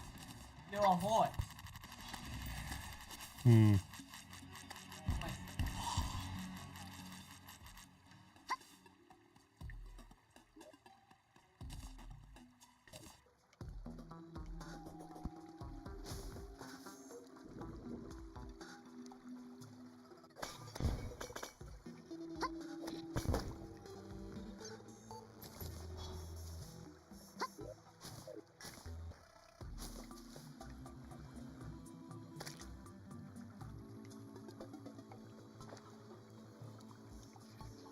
Still no save yet?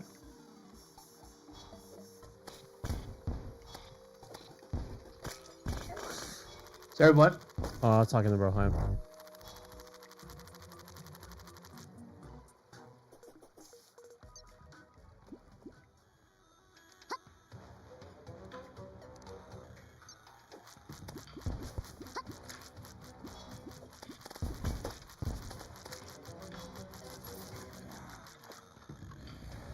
What?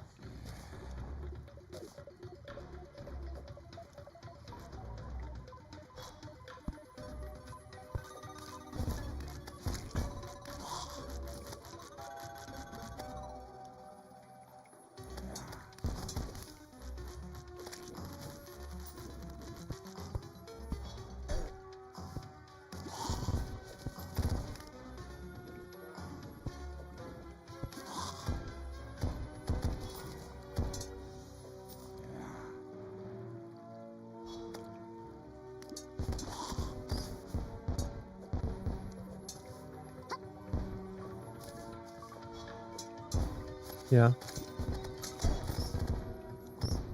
Yeah, that's like very underworldy.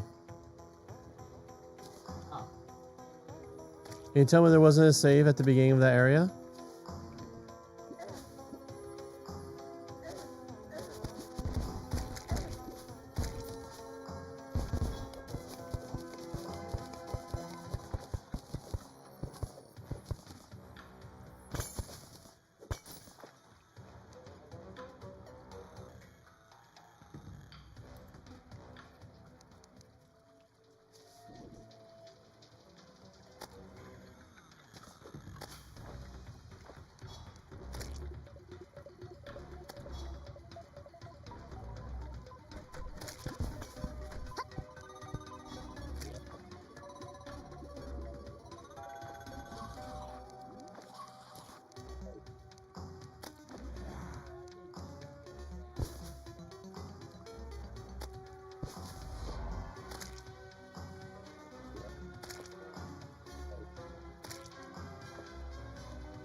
Yep, now it looks like we can't do any more with the code breaker stuff at all because we need the mechanic.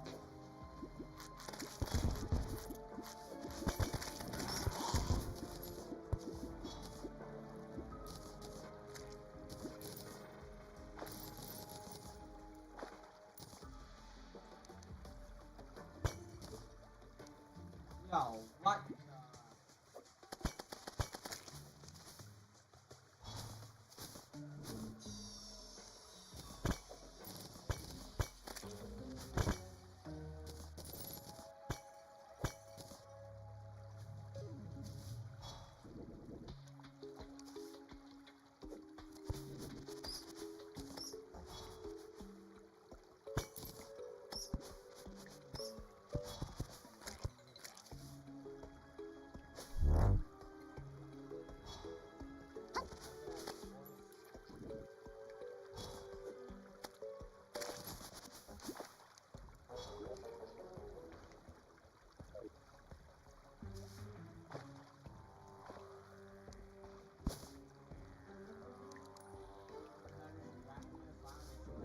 That was.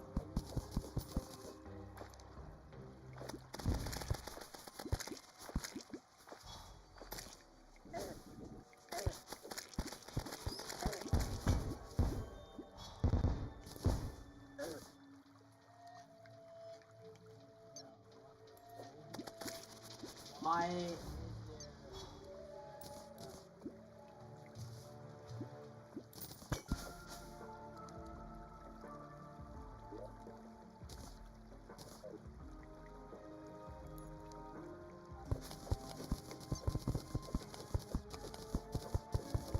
there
All right, what are you up to right now, Corey?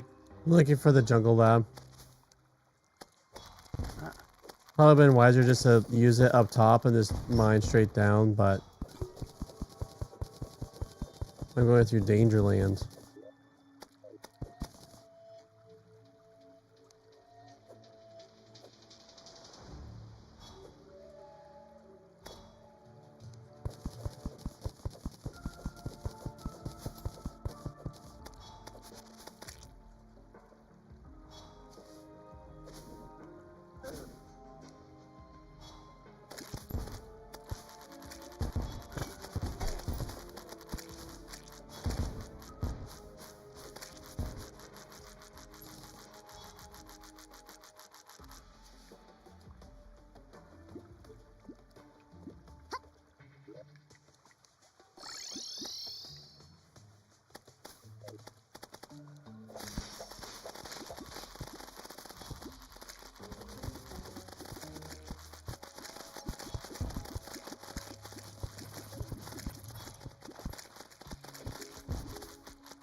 Oh, here it is.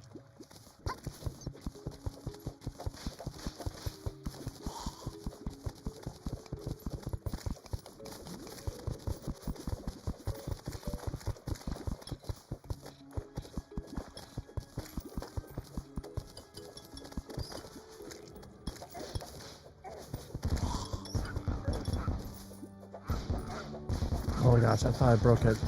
There we go.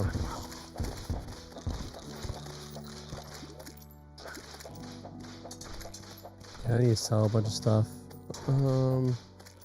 Where's my trash? There you are. What do you need to sell? Just things that are not. You have a good bunch of that.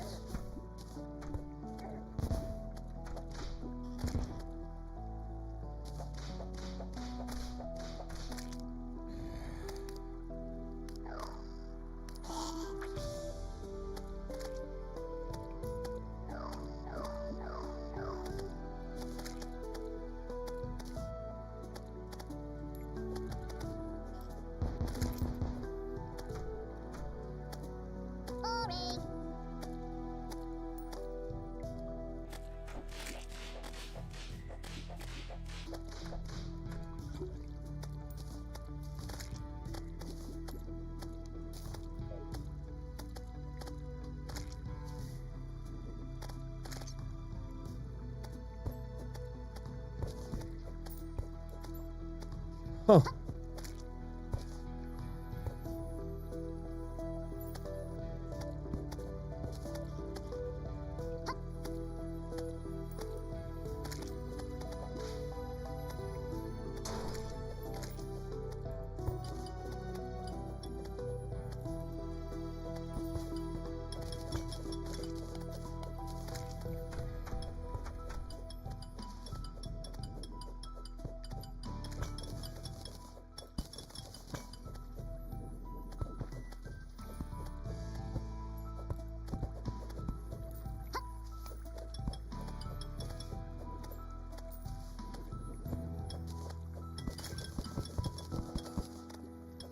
Okay, this looks like this is it. Oh.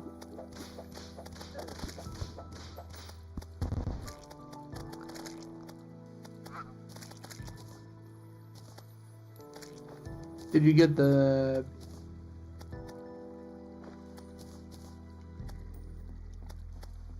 blueprint stuff from here? Oh, Oh, it must be in that chest. yeah. All right. What else? Because I picked up the red seeking mechanism. I also got the red seeking mechanism.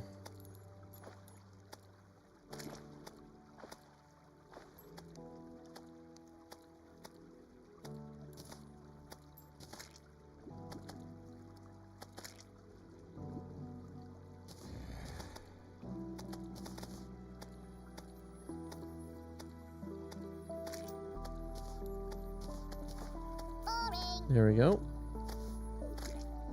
All right. That's that. Gonna mirror here, mirror out.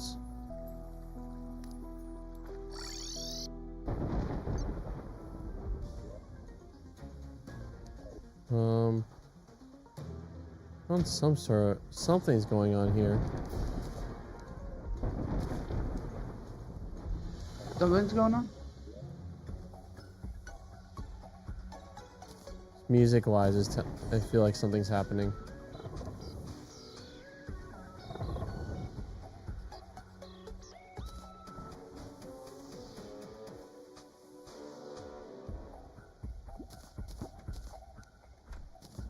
Oh. It will not be a stretch to call the jungle the hub of this planet.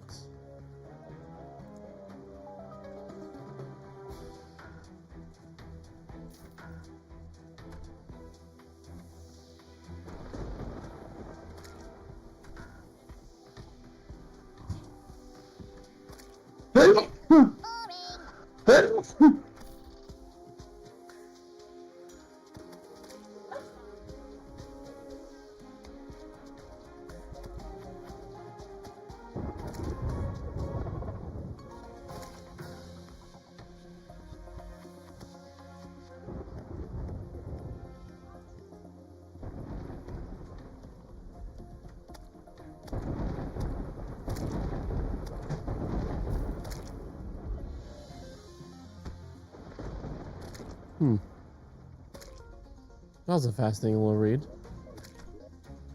What did you get? Oh, here. I'll throw it at you. Oh.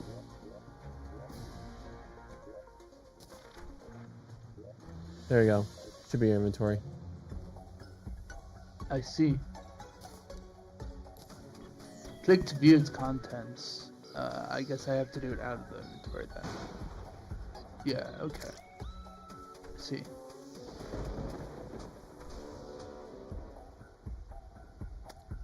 Where is the exit?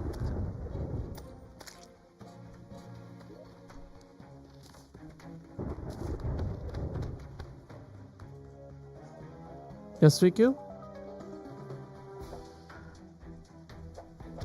Oh, he does it.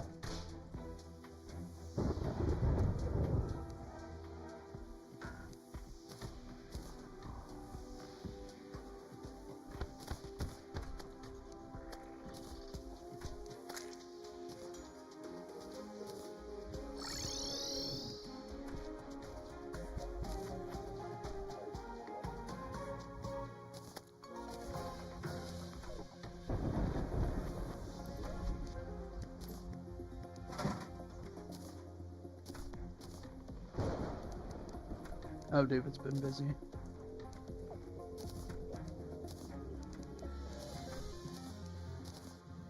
Either that or someone used.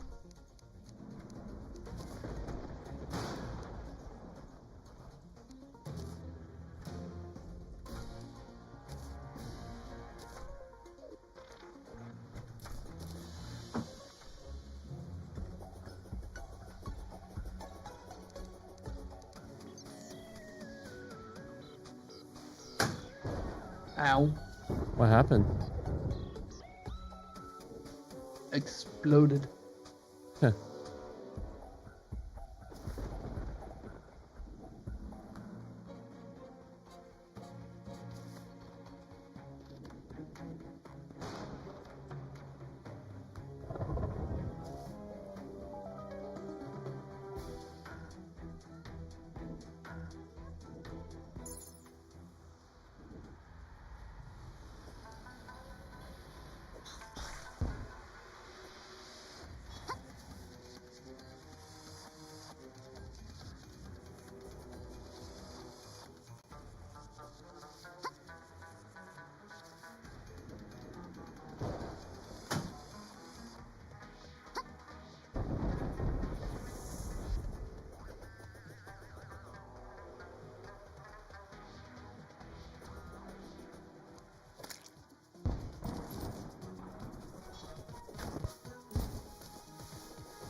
Wait,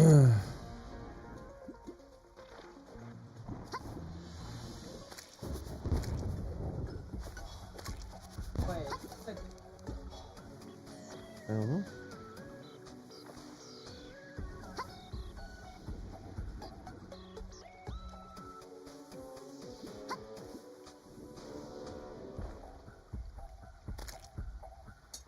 Almost there.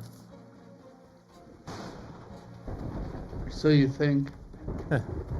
Because you probably don't want to dig straight down into hell.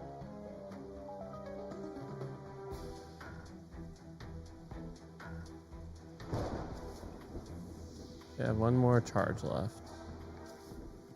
I'll save it.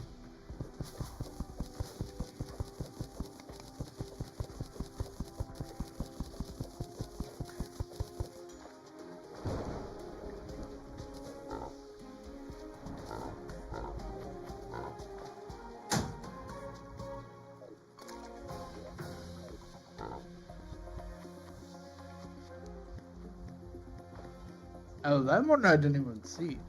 Huh. Where did my gills go? Weird.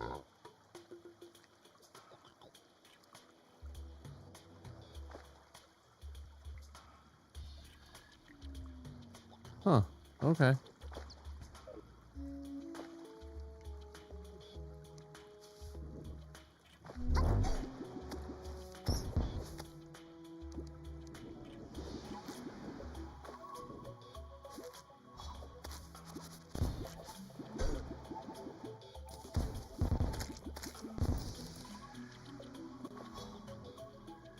You know what? Actually, I think we have a calm potion. Common potion. I'm gonna hold on to that while I'm doing this run.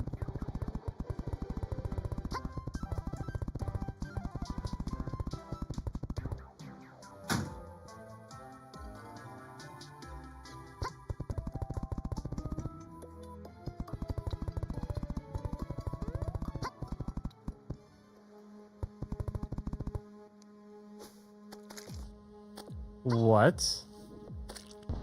What? I came across a unique area. It's like What does it look like? there's snails with lasers on their butts. Snails with lasers.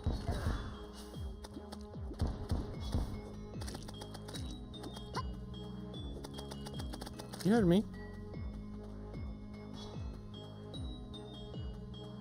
Are you messing with Dr. Evil or something? What the heck?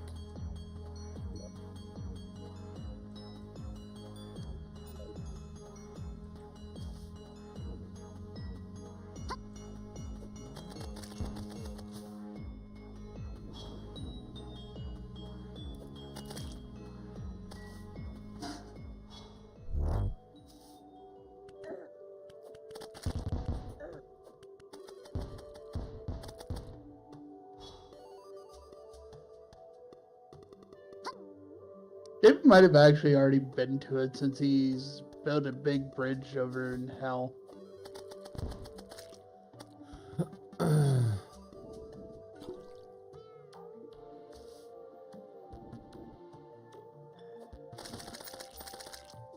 Oh, that is cool. What does the area look like? It's like a literal cloud city, like Cloud's futuristic city. I just shared it. I'll click it when I'm not in the middle of getting ganked. I am being ganked even after I thought I was safe. Oh yeah, that place. Yeah, it's pretty cool. Very dangerous though. Yes, certainly is.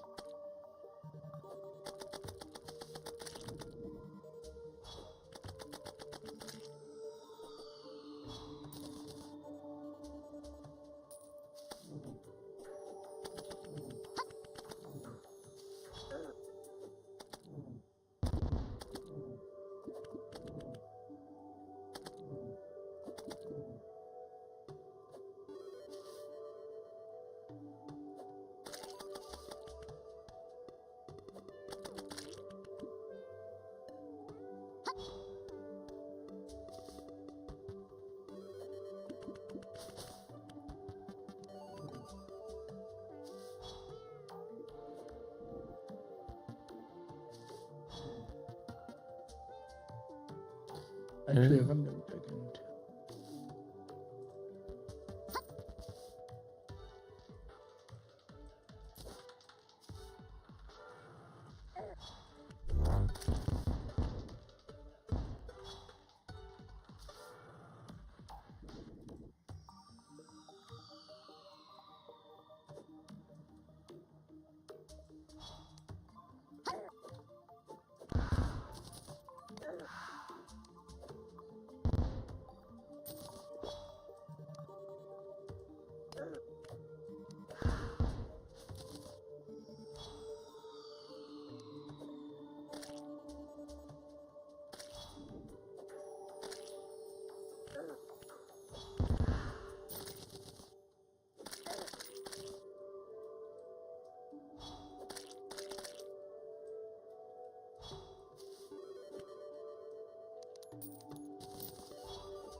That is a very lethal lab. Oh, you're at the one at the underworld? This is not even a lab. Yeah. This is just... Yeah, I went to the one to the underworld. Oh. But that's where you said you were going next. Yeah, and then I got distracted. What's new?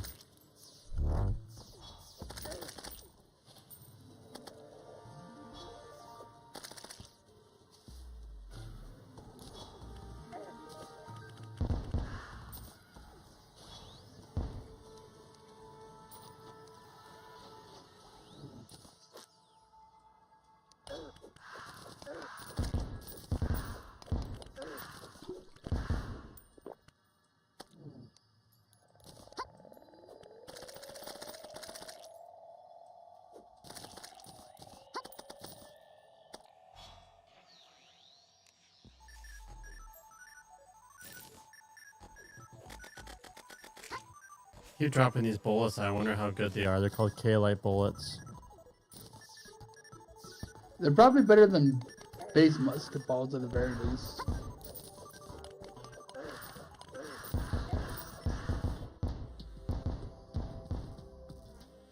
Really interesting is when I mine this, when I break down this stuff, it literally...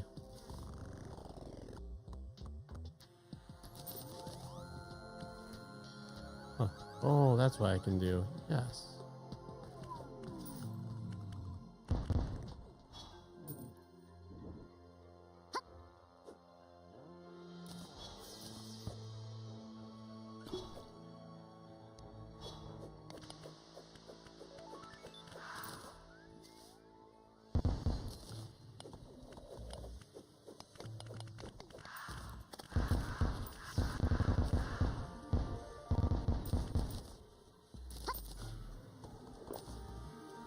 All right, friend. It is until 10 minutes. So we gotta go. Okay.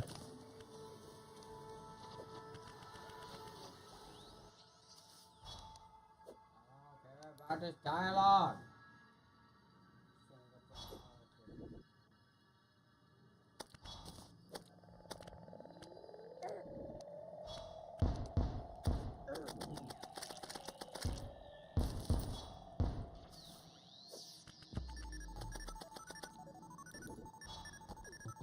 I think I just picked up a hell tier throwing weapon.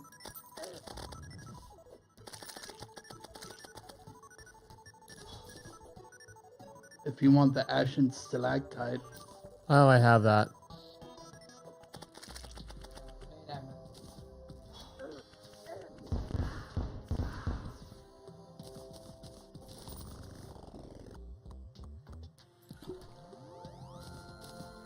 God.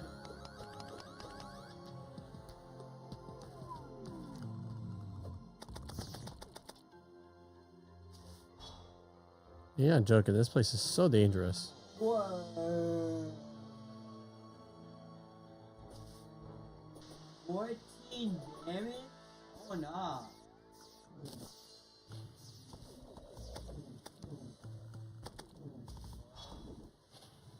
Hmm.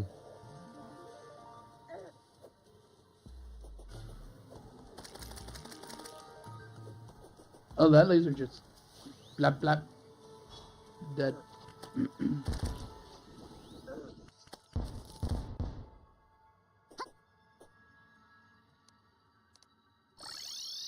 Alright, I've done everything I can there.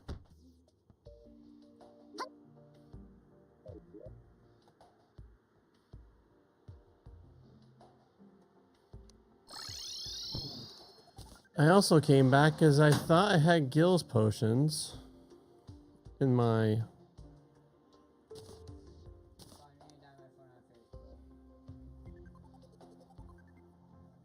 think Dynamite's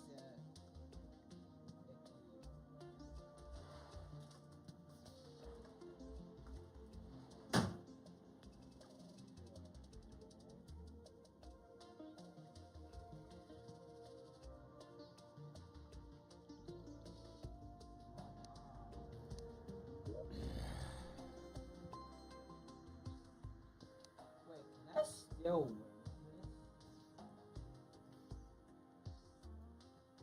Boy, the NPC acts like a second player. Mm. So even though... Oh.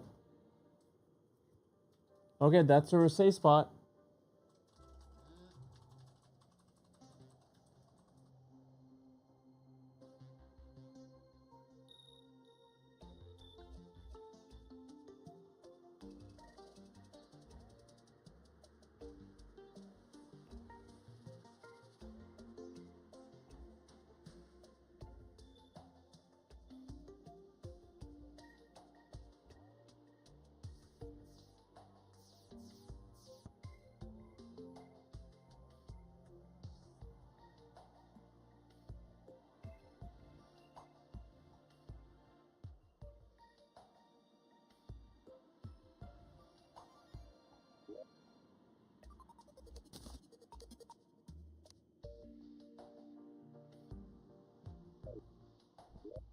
Minions make those very dangerous.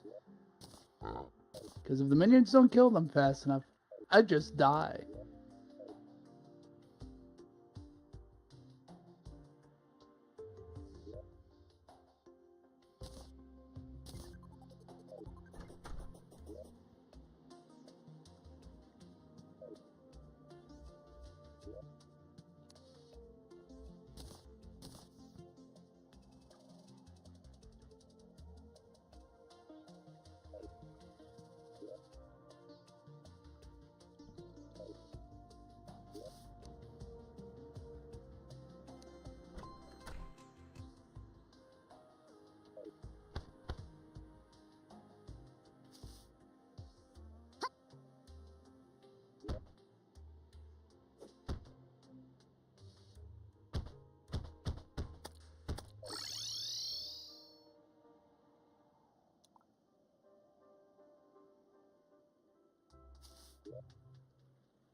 Are you looking for the lab still, Corey?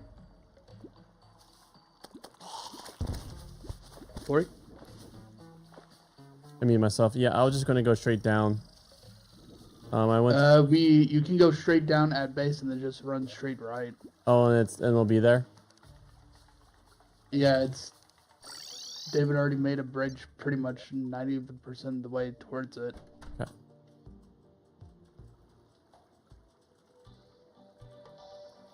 All right.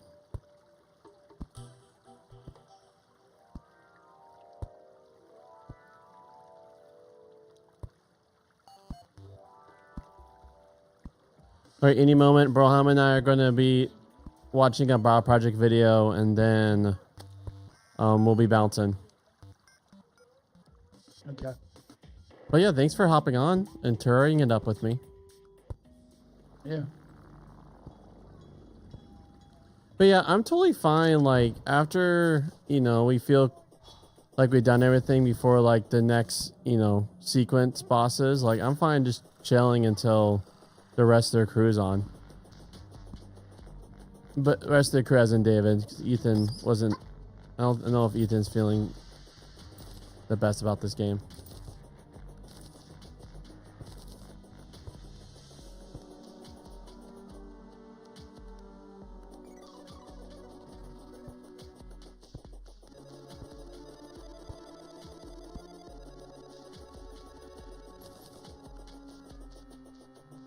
Yeah, it's a lot more linear if you let it than All right. Minecraft. And Yes. I'm resistant to lava damage. Oh. Oh, balls. That's annoying. what? I charged my super laser thing and took it out and then hit auto deposit, forgetting that when I do that, it unfavorites things. So yeah, so I'll just have my other There's weapons. also the quick stack. When you do the all deposit, if you hold control when you do it, it only deposits what's already in there. Yeah, I think there's already That's is one one of quick those in stack. there. That's why. That's what I use. I'm a quick stacker. Well, there shouldn't be, because only one of us would use a tracking disc unless we made a spare by accident.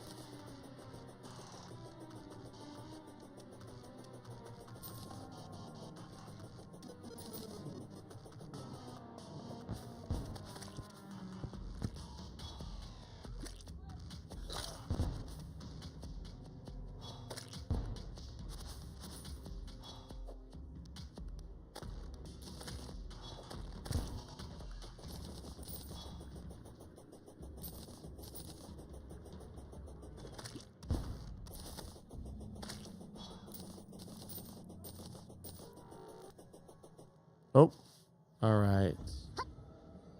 I'm guessing it's at the end of this bridge. It's where I'm at right now. Oh, there's a lot more turrets than I thought there was. Ouchie.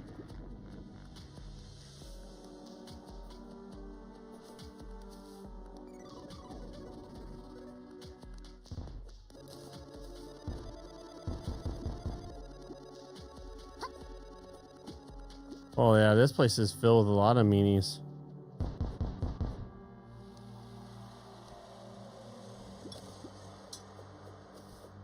Be careful about breaking into with the lava, because the lava might destroy everything in here. That's very true.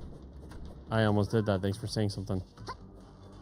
It's explicitly why I went to the right, and you can see like I air pocketed my way in. I see.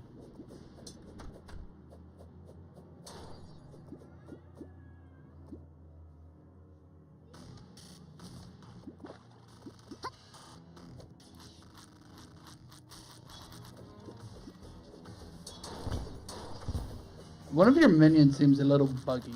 Oh yeah. It's not a mini, it's literally my attack. It's... Oh, okay.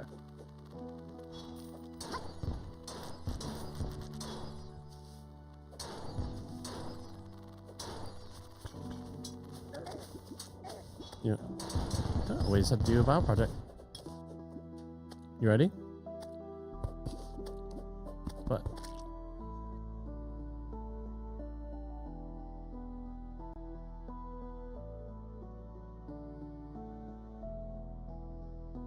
All right, Houston. I got a dip. All right. I will hunt out the rest of the labs All right. for you.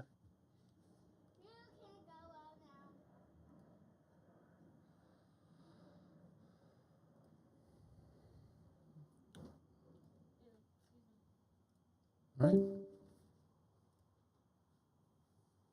The book of Joshua. Let's back up and remember the story so far. So God chose Abraham, and then his family became the people of Israel, who are then enslaved down in Egypt. And so through Moses, God rescued Israel out of Egypt. He made a covenant with them at Mount Sinai, and he brought them through the wilderness. So Israel then camped outside the promised land, and Moses called them to obey God's commands so that they could show all the other nations what God is like. The book of Joshua picks up right after Moses has died, and Israel's ready to enter the land.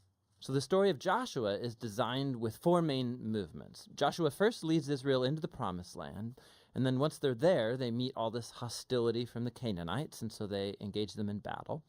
Then after their victories, Joshua divides up the promised land as the inheritance for the 12 tribes, and then the book concludes with these final speeches that Joshua gives to the people. So let's dive in and we'll see how all of it flows together. The first section begins with Moses' death, and Joshua is appointed as Israel's new leader. And the author intentionally presents Joshua as a new Moses. So like Moses, Joshua calls the people to obey the Torah, which means the covenant commands that they were given at Mount Sinai. And then Joshua sends spies into the land, just as Moses did back in Numbers chapters 13 and 14, except it goes way better this time. In fact, even some Canaanites turn and follow the God of Israel. Joshua then leads all Israel across the Jordan River and into the land. Just like the sea parted for Moses in the Exodus, so here the river Jordan parts and the priests carry the Ark of the Covenant across, leading all Israel with them. Now, in chapter 5, the story transitions. So the people look back to their roots as God's covenant people, and so the new generation is circumcised and they celebrate their first Passover in the land. But then they turn and prepare to go forward. And Joshua has this crazy encounter with a mysterious warrior, who, it turns out, is the angelic commander of God's army. And Joshua asks, "Are you for us or are you for our enemies?" And the warrior responds, "Neither," which shows that the real question here is whether Joshua is on God's side. It makes clear that this whole story is not about Israel versus the Canaanites. Rather, this is God's battle, and Israel is going to play the role of spectators or sometimes supporters in God's plan, which leads to the next section. We find stories about all these conflicts that Israel had with different Canaanite groups. And the first part retells the story of 2 battles in detail, and that's followed by a series of short stories that condense years of battles into a few brief summaries. So the first 2 battles are against Jericho and then Ai, and they offer these contrasting portraits of God's faithfulness versus Israel's failure. At Jericho, Israel is to take a completely passive approach. So they let God's presence in the ark lead them around the city to music for 6 days. And just like Rahab turned to the God of Israel, maybe the people of Jericho would do the same, but they don't. And so on the 7th day, the priests blow the trumpets and the walls come falling down, leading Israel to victory. The point of the story is that God is the one who will deliver his people. Israel simply needs to trust and wait. Now, the next story of the battle at Ai makes the opposite point. So there's this Israelite named Achan, and he steals from Jericho some of the devoted goods that were to belong to God alone, and then he lies about it. It's a pretty lame move after all that God has done for Israel. And so Israel goes into battle with the city of Ai, and they're totally defeated. And it's only after humble repentance and severely dealing with Achan's sin that Israel gains victory. And so together, these 2 stories, they're placed right up front to make an important point. If Israel is going to inherit the land, they have to be obedient and trust in God's commands. They don't get special treatment. Now, the second part of this section begins with, Hey, Sweet Q, I'm going to ask for quietness. And are you wanting to come with me so they get Panera after? Okay, then make sure you're all ready. Go potty. I'm very tired on kickball. Well, we're going to be going very soon right after this, so you got to be ready. If you're not ready when this video's done, then you can't come with us.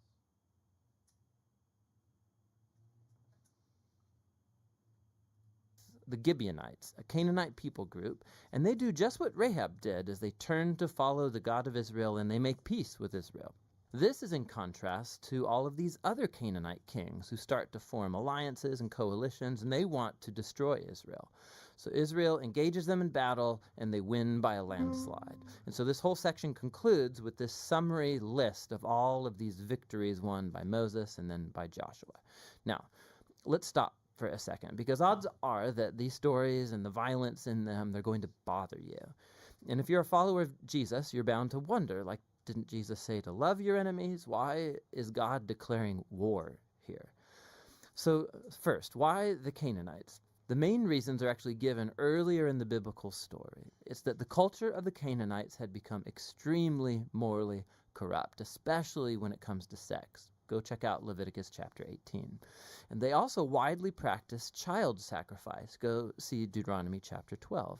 And so God didn't want these practices to influence Israel. The Canaanites had to go. Which raises the second question. Did God actually command the destruction of all the Canaanites, like a genocide? So at first glance, you look at the phrases used in these stories. They totally destroyed them. They left no survivor or anything that breathed. But when you look a second time, more closely, you'll see that these phrases are clearly hyperbole and not literal. So go back to the original command about the Canaanites in Deuteronomy chapter 7. Israel is first told to drive out the Canaanites, but then to totally destroy them. And then that's followed by commands to not intermarry with them or enter into business deals with them. So you can't marry someone that you've destroyed. I think you get the point.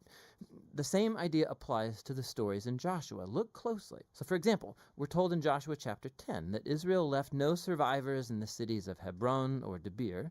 But then later in chapter 15, we see these towns and they're still populated by Canaanites. And so what we're seeing is that Joshua fits in with other ancient battle accounts by using non-literal hyperbolic language as part of the narrative style.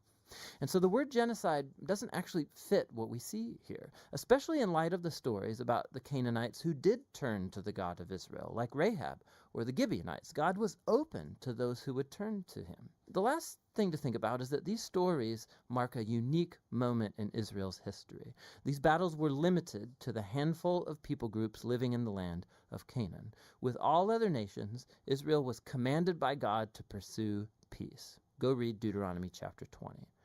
So the purpose of these battle stories was never to tell you, the reader, to go commit violence in God's name. Rather, they show God bringing his justice on human evil at a unique moment in history and how he delivered Israel from being annihilated by the Canaanites. Now, let's go back to the book's design.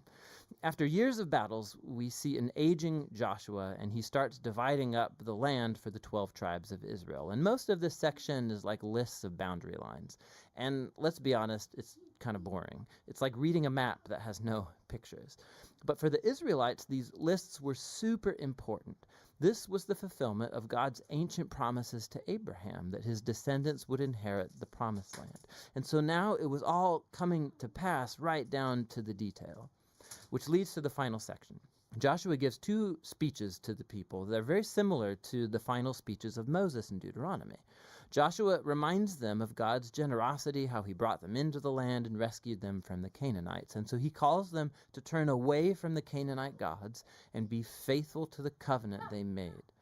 If they do, it will lead to life and blessing in the land. But if they're unfaithful, Israel will call down on itself the same divine judgment that the Canaanites experienced. They'll be kicked off the land into exile.